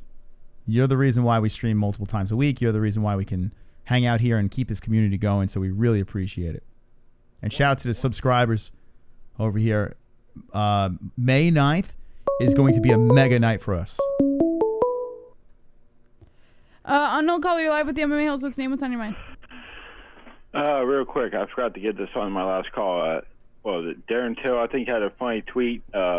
He said, why does Dana always ask who has the first question when he knows damn well the fat guy from MMA Junkie has the first question? Why are you just calling him first? Did he really say that? Yeah. Hold on a I think it was second. Darren Till, but I remember seeing that. That was fucking hilarious because it's so fucking true. He's been on fire. I tell you what, I was never a big Darren Till fan until he stopped fighting. He had to, like, the UFC had to stop before I became a Darren Till fan. The guy's great. Hold on, I'm going to pull it up now. We got a donation over here. This Drew Sutherland was taking his kids to the park and he begging live from a smartphone that he later said was on free Wi-Fi. Since when do they have free Wi-Fi at the park, and how do you have the free time to be chilling there but not a job? Oh, no. Listen, don't kill anyone yet. Listen. Yeah. I'm not saying to kill anyone. Everyone is in their own situation, and you can't control what situation you end up in. Don't kill anyone for it. I'm just saying maybe we should all just be honest about it and just, help out however you can, and then we just move on. Yeah. I don't back think to it's the same guy that was begging before, because the other guy had a profile pic. I'm pretty sure it was a different name. Mm-hmm. Yeah, I don't think it's the same guy Maybe either. it's the same guy, just under a different name. Who knows? Yeah, I mean, listen, I'm open to the idea that it might not be the same guy. So, listen, a lot of people have lost their jobs because of this pandemic. So, my heart goes out to everyone who lost their jobs, and I really hope that you get yourself picked back up. And if this guy is seriously in a bad situation, I hope, that we helped in some way. But I don't know, this is like... Anybody out of a job, look into Instacart. That's that grocery delivery service for Publix. Exactly, yep. And I hear they make good money. Instacart makes great money. If you are strapped, Drew, if it's a real deal situation and if you are in trouble and you do need cash, I will tell you this, and this is not something I'm going to say, hey, jump into our comment section and beg for money. It's not a smart move because you're opening yourself up to being trolling. This is the worst channel to involve But with. there was a guy that did, the guy that you're talking about, he did get, a guy from our community did donate to him. Mm-hmm. And I don't know if it might have even been drunk. Someone did. I remember someone went in there and said, hey, what's your PayPal, man? I'll hook you up. Yeah, I don't remember who it was, but... Help out however you can. I mean, yeah, it was me. I just gave him $5 to get a sandwich. So, see, look at that. He said he's applying for Amazon right now. Also, like Drunk said, Drew, Instacart. It's they're hiring right now too. It's a grocery delivery service, but you get paid some pretty good money for that as well. So if you are in troubled times, if you're not trolling, I mean, those are some places you can apply to that are pretty easy money. Yeah, but back to this. All right, and hope you get better, man. Hope everything's fine for you. So Darren Till over here. We should have him call in. We should have him call. Good night, holes. Good night, Stay Alex. wonderful, wonderful people. Wonderful. I kind of want to talk to the guy now. You want to call need in? a car for Instacart? No. Drew, call in. So Drew, you don't need a car for Instacart. You can actually deliver on a bike. You're allowed to deliver on a bike. If you have a bike or if you have like a scooter or any form of transportation, then you can use it. You can do Instacart. You could be a Druber driver, you know? He needs a car for that. Oh. On a bike, you could do it. I don't know. Shit, you need to pull a cart behind that bike. So I don't know about y'all, but I order a lot of groceries. I like stock up for like the week or two. Yeah, you got to stock up now, man. You don't want to freaking... I don't know. You don't want to just... Oh, anyway. Drunk... What did this Darren... I'm like, all right, enough of this conversation. So Darren Till, this is the thing with John Morgan over here. I see Darren Till isn't satisfied with owning Instagram. He's taking over Twitter now, too. Okay, and Darren Till says, having a clue, mate, but I hate the way Dana always asks who has the first question when he clearly knows you have the first question. Oh, Darren. When was the last press conference when the fucking fat guy from Junkie didn't get the first question? Oh man, I don't know. I can't even recall that because it seems like he always does. That dude is. It's amazing he's still alive, John Morgan. Man, the guy he does not look healthy. Like he literally looks like he could die at any moment. There was a time I think Ariel used to get the first question, but now it's Junkie. Yeah, I don't know how he graduated to that guy. Like, how did, all right, we'll let him do it. So, you know what? I heard a reporter did say that John Morgan is always the first one there. Like, anytime they have these things, he's always the first one set up. I'm quoting someone that I can't remember, but it was another guy in media that said that John Morgan is usually the first guy in the building. So, because of that, I think it's out of respect that he always gets the first question. I'm guessing. Do they put on a nice spread and food? Yeah. John Morgan eats the whole spread, and they have to have a second wave of food coming out because John Morgan. They just dump it in his face. John Morgan. Oh, God. Jess, what do you think about Johnny? Last thing that I'll go. What do you think about? They were talking about OSP versus Rothwell. OSP versus Ben Rothwell. Yeah, heavyweight. Whoa, OSP. You know what? I'm not opposed. OSP's pretty big. I think he could bulk up and do that. Yeah, I think he has a speed advantage on him, and then fucking Rothwell hasn't looked that great since he came back. No, not at all. Yeah, I'm down with that. Yeah, Rothwell doesn't do it for me, really. He doesn't tickle my pickle, you know? So, are you guys going to be around for the stream, for the cards after May 9th? Are you going to be moving? We'll be here the whole month, right? It got pushed back, our closing. So we're fucked. But cool. At least we can get those events in. Yeah. Yeah. That's good, but I'll be happy when you guys are out in New York. Me too. Jesse, I think Jesse finally wants to get the hell out of here now, right? You had enough? I was thinking about it last night, about how I'm going to miss this place. Really? Yeah. Yeah, family and friends, yes, but New York, see you later. Well, I was just thinking, too, like, raising kids in New York, they're less likely to get in trouble because they have things to do. But they're more likely to get coronavirus. Sorry, drunk. Yeah, you got family still in New York, so you always have a reason to go back. Yeah, we'll be back 100%, unless this place turns into a complete hot mess where it's just everything happens here. But I think everything's going to bounce back. Apocalypse. Yeah. You know, it sucks. Jesse missed a lot of stuff, though. I would have liked to taken her to see Statue of Liberty, Empire some good State stuff. Building. You saw the Empire State Building. But we never went in it. No. You don't have to. It's nothing special. We just saw it. No Ranger games, huh? That sucks. Yeah, that's going to... The sports is going to kill him. You know how I'm so excited about sports getting going again? Like, I'm watching the draft with the NFL. I'm pumped up. Like, I'm really pumped up. But now it's starting to really hit me. We don't have UFC. We don't have any of these other sports. They have drafts for seasons we don't even know if it's going to happen. So, I don't know what to get excited about anymore. Yeah. No. I don't know how bowling's not a fucking thing right now. You only need one guy at a time. But you know what? I was thinking, oh, shit, we got to get you off the phone. Drew wants to call. We're going to have Drew call in. All right. I was thinking with bowling alleys, like, now you can't go recreationally. Like it's so unsanitary to go bowling, to stick your finger in other people's fingered holes, right? How are you going to... Yeah, that's true. What are you gonna blast in there that's going to take any viruses out of those holes? Wear a glove. That's crazy. I don't know. You know, my brother said he works for... I love bowling. My brother works for the city, and he's a essential guy, and he hasn't been getting sick much at all because no one's shaking hands anymore. No one's high-fiving or anything like that. He's healthy as an ox. No hugs. We should ban hugging, high fives, shaking of hands. Like, why do we have to shake hands? I would love to hear what Drew has to say. I actually want to know if he's trolling or not. All right, you want to get Drew in? Yeah, Drew. I kind of want to hear the story. Wonderful. All right, I'm sure John. he's coming up with some story, but I want to hear the story. All right, thanks for the call, man. Later, man. Right, I don't want to shake hands anymore.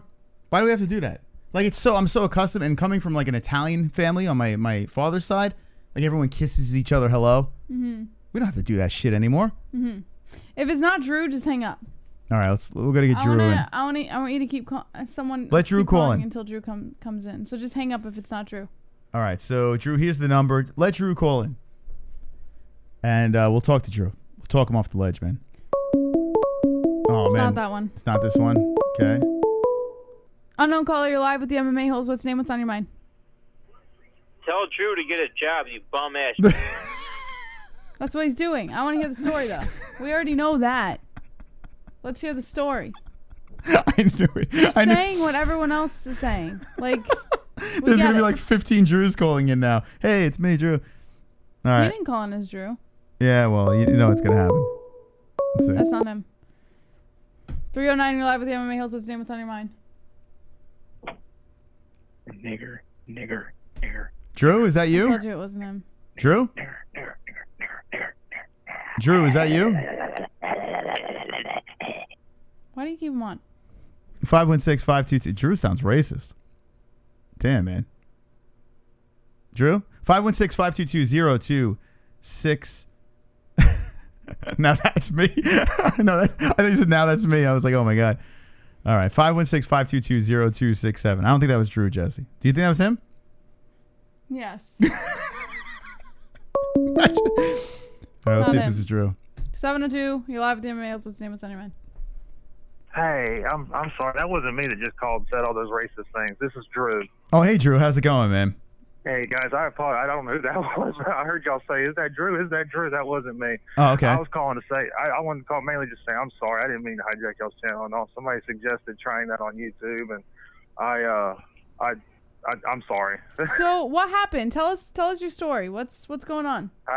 I was working on the Strip in Vegas. I lost my my job after everything shut down. The governor did a stay-at-home order and shut down all the casinos. And I've been making it by on some savings. And to this point now, I've gotten to the point where I have nothing.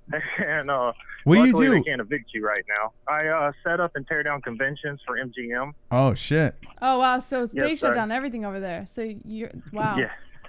I'm hearing. Yeah, and this is the first time I've ever asked. You're the second channel I asked. Everybody was jerks on the first channel, and Yeah. I mainly was calling to tell y'all I'm sorry. I've never done this. I don't know what the heck I'm doing, and I didn't mean to cause disrespect to y'all. No, there's no disrespect. So here's the thing, and I just want to warn you, if you intend to do this with other channels in the future, people on the internet are not nice people at all. I get that part. I was willing to take some trolling and everything just because you get to a certain point, you get desperate and everything. I was willing to take some trolling. But you said that you'd noticed me before, which I've never posted before on YouTube. So I wanted to at least clear that up. It wasn't me. Yeah, Jesse's done that before. Yeah, don't worry. I've done that a million times. I'm actually guilty of just accusing people of being other people. Yeah. So But I wanted you to know that wasn't me because I didn't want you to think I'd been doing this before and everything. Let's get it. So you do these convention things, and Yes, sir. now is the worst time for that. What did your job tell you? Did they fire you? Did they lay you off, or like what's the plan? What did they tell you? I'm furloughed at the moment. When conventions start back up or when MGM opens back up, I'm hoping to transfer to another department because conventions will be one of the last things that opens back up. So now I'm not sure if you're furloughed. I know there's a bunch of people over here that are talking about it's crazy. It really is nuts, and I'm sorry to hear that. By the way, can you collect unemployment, or is that a way for a job?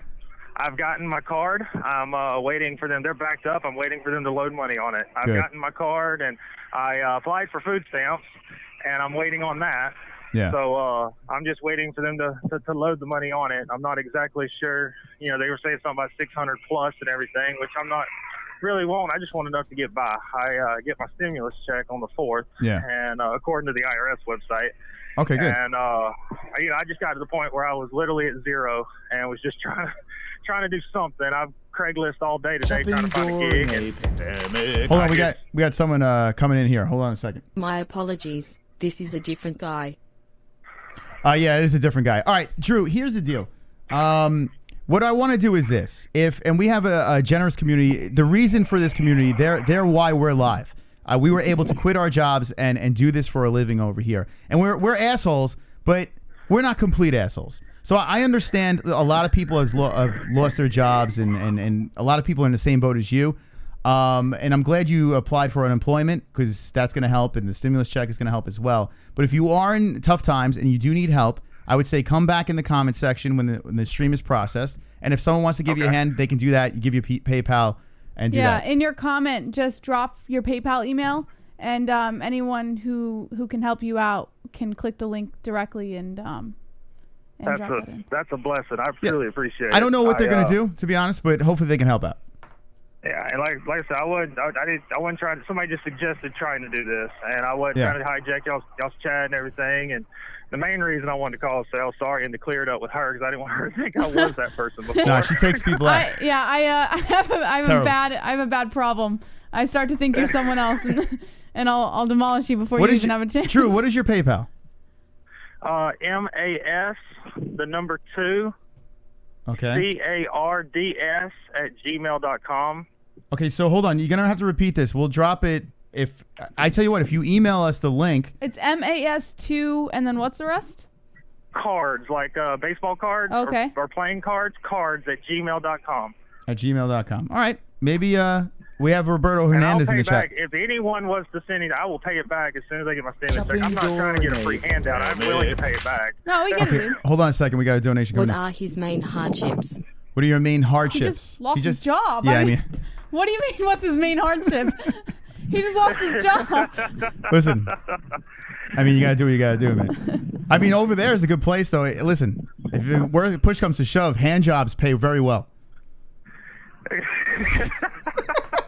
Listen, so you gotta, we won't tell anyone, but listen. If you want to keep doing the internet chat thing, I mean, more power to you. I'm just gonna suggest that it's not really a friendly place for. I mean, listen, it could work. I'm not saying it's not gonna work, But it's definitely not always the friendliest place, so I would just be wary of that. Okay, we have a couple of people that say they're going to help you out. Let's just drop that in the chat if we can drop his PayPal. All right. My biggest thing was I was going to go stand at a grocery store, but I am somewhat of a prideful person. I didn't want to do it publicly. I feel like a jerk for doing it, period. I thought maybe behind the screen might be a little bit less embarrassing. Yeah. Listen, sometimes so that was why somebody suggested it. You got to take a shot, right? You got to take a shot. Sir. And I think some people might be able to help you out a little bit over here. I mean, I don't know what we can do, but hopefully they give you a couple of bucks and help you out. Listen, we're going to put it... I will refund it back to anyone as soon as I get either a job or my stimulus check. Just send it to us, man. No. All right, I'll help y'all out as soon as I get it. No, I'm kidding. I'm kidding. Y'all been just cool, subscribe. man. Just subscribe to the channel. And hit the notification bell. How about that? All right, cool. I'll subscribe and everything, buddy. We're going to drop it in the chat. Be good, man. Be safe. Thank you, my friend. All right. That's true. There is true. Jean-Paul doesn't believe him. Listen, you don't have to believe him. I mean, I don't know. If you don't believe him, then don't donate. But if you believe him, Yeah. and if you feel like helping someone out, then help Listen, them out. a lot of people are fucked up right now. I don't know, who is in worse shape than others. It's not like we're fucking loaded.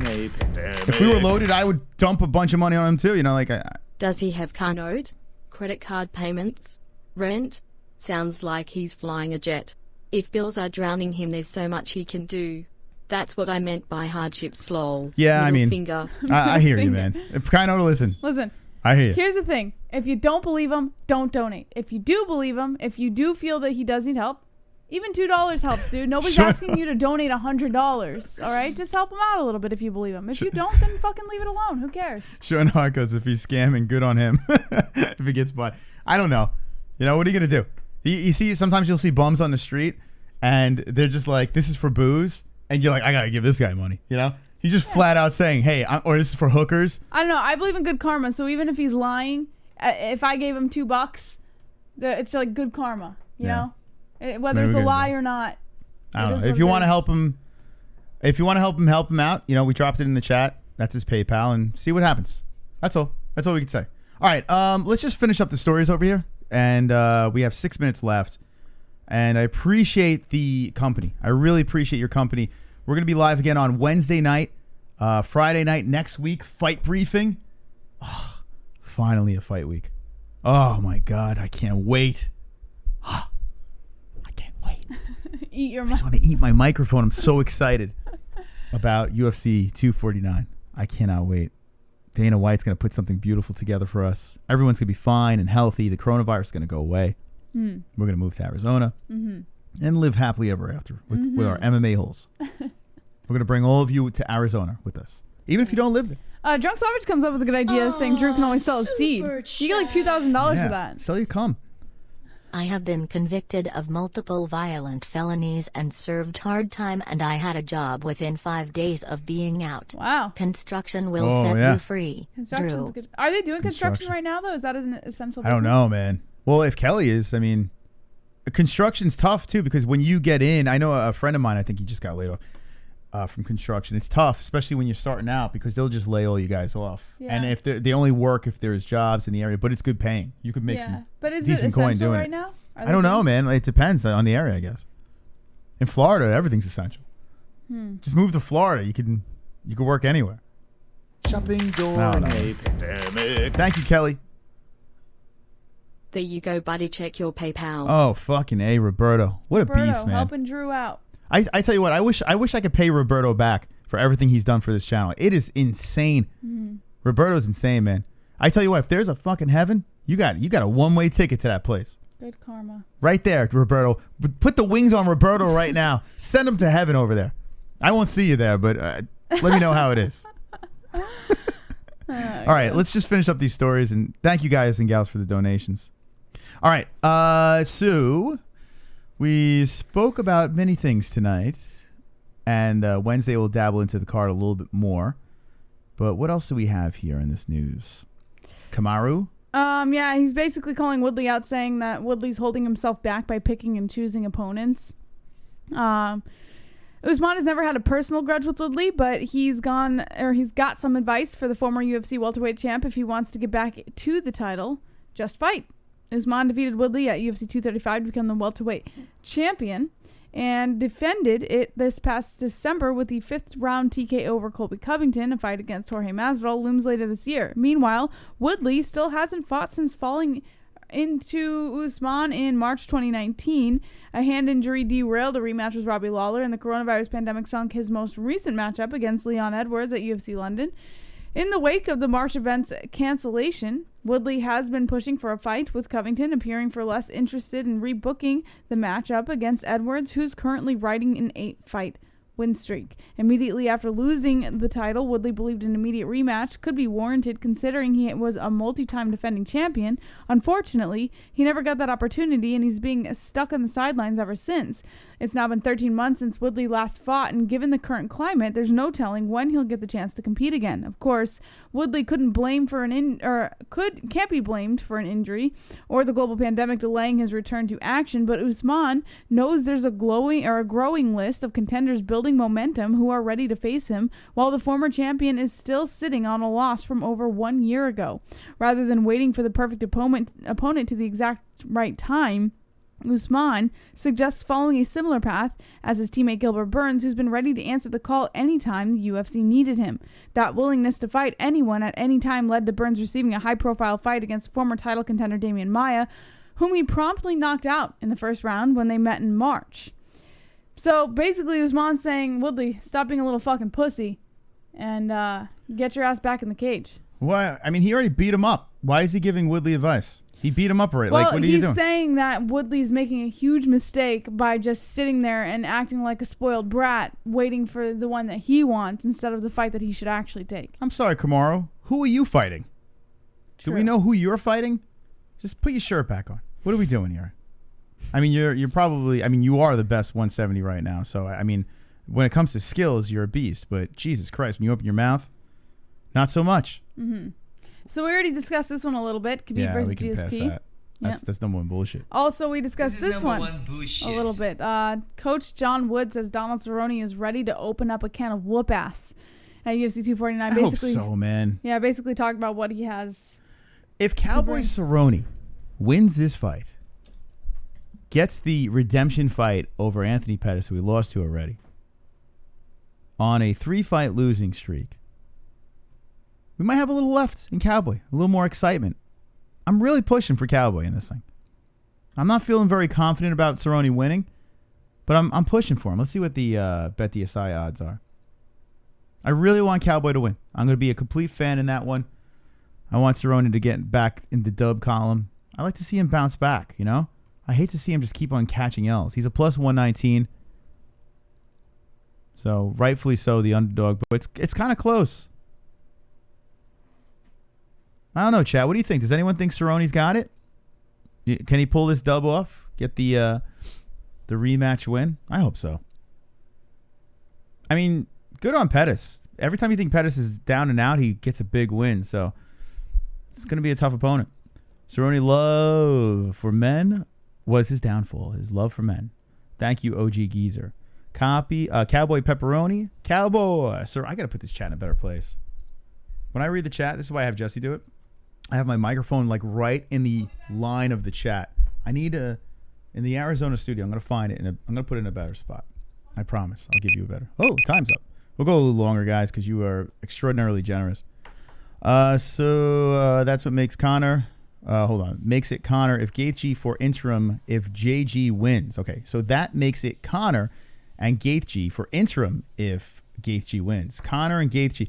I honestly believe, and I said this before, I believe that the winner of this fight is not going to fight Khabib. I'm sorry for the people that think it's going to happen. You might have a better shot of watching Khabib fight Gaethje than Ferguson and Khabib. That fight's cursed. I'm picking Tony. Gaethje's going to be a problem, but I'm picking Tony. I'm picking the Ferg. I think Jesse's got the Gaeth. You got the Gaeth, right, in this one? I haven't made a pick yet. A meet-up geezer? I'm a big fan of OG Geezer. Not really. You know who I'm a big fan of? Captain? Captain. Captain Content? I like Captain. Blade became annoying because ever since he moved in with Becky, he was annoying. Yeah, but they all have coronavirus. We're talking about IP2 Network, by the way. For 90% of you, 95% of you have no idea what we're talking about. I like Captain. Anyway, Andy's annoying. It's just a bunch of IRL streamers. But Yeah, I think honestly, I think you have a better shot of. You know what? That Conor versus Diaz fight is looking more like it's going to happen. Do we have that story?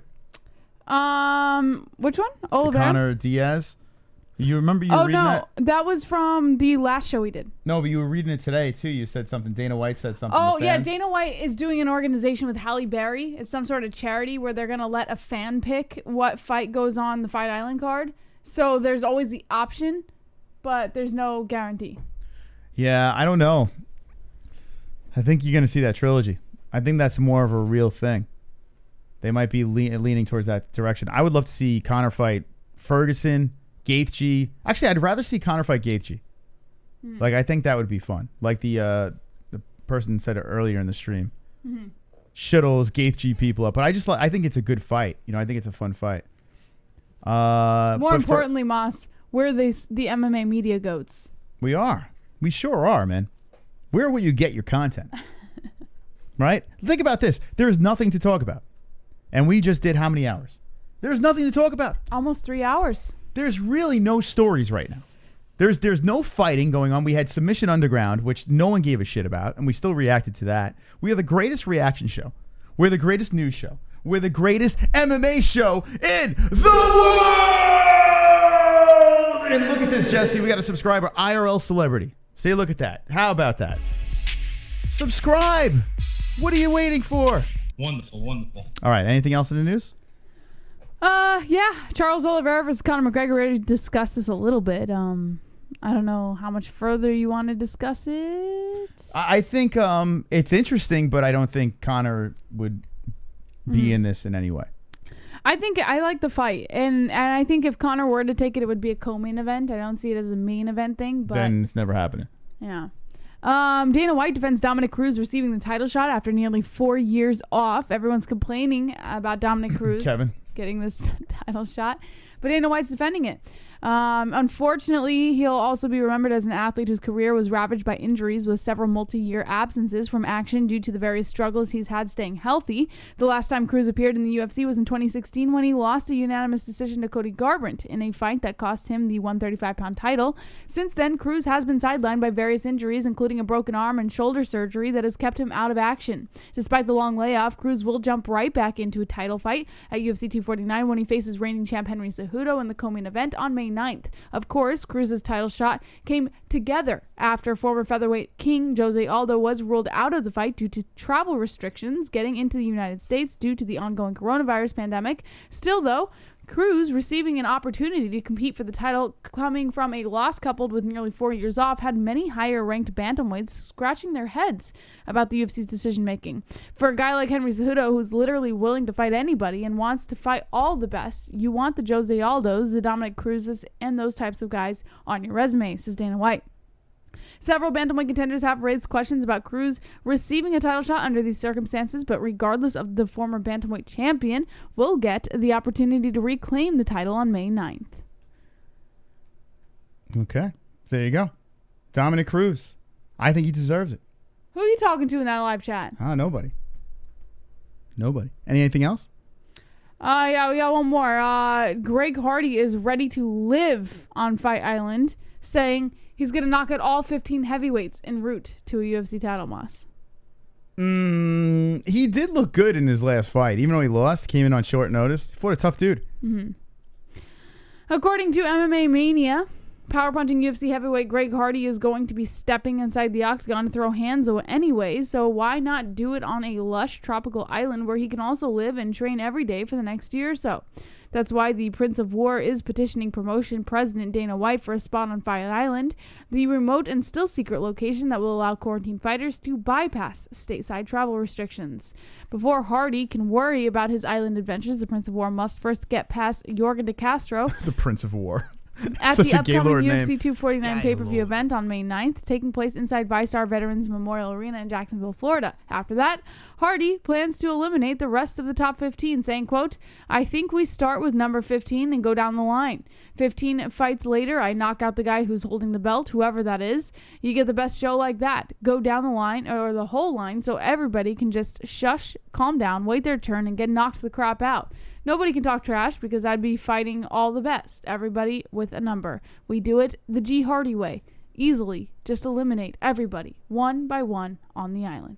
You know, I'm not a fan of him as a person, but I find myself, and I'm sorry for the people that hate him, I find myself weirdly rooting for him. Mm. Maybe I am a little bit of a fan. I don't know. He's just this weird football player guy that it's just so clunky and has the knockout power. He's a doofus. There's something about him that just gets me pumped up. Maybe it's the casual side of me. Yeah. I don't hate watching him fight. What about you, Jess? The only thing I don't like about him is every time I look at his face, I see an abuser. Oh, well. He didn't abuse me. No, it's not like he abused you. It's just like, you just know. Yeah, listen. You know? I mean, the whole woman beating thing is fucked up. You gotta be a pretty fucked up person to hit someone like that.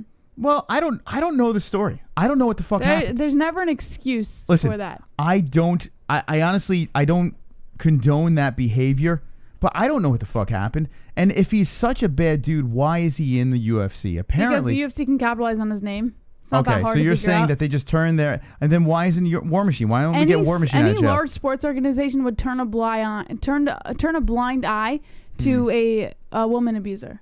Man, I don't know. For sure. I wish I knew the story. I don't know it. Exactly, I just find it weird. Money. Listen, they could make money off of any knucklehead that comes into the sport, and there's always a way to market a guy. You can't tell me that Greg Hardy was so horrific of a person, and they just looked the other way. There had to be some silver lining in the story. There's no silver lining. The only silver lining, Moss, is money. I don't know, man. You can't be this naive. Look at this man, Dana White. Why would he do that, Jesse? Oh, God. I don't know. There's so many terrible people out there that they turn their head on, but they're like, Greg Hardy, let's let him in. I feel that maybe he's not as bad as everyone thinks. Maybe he's misunderstood, Jesse. Maybe she deserved it. I don't know, Jess. We don't know the story. Right? Maybe sometimes you got to slap a hoe. No? All right. I try, Greg. I try to help you out, buddy, but it seems like it's falling on deaf ears. All right, anything else? No. That's it. What's Neiman Gracie? What's up with him? What's he doing? That was just a random one that I posted earlier. That's not. All right. Well, that's it. All right, so we're going to see you guys and gals on Wednesday night. That's right.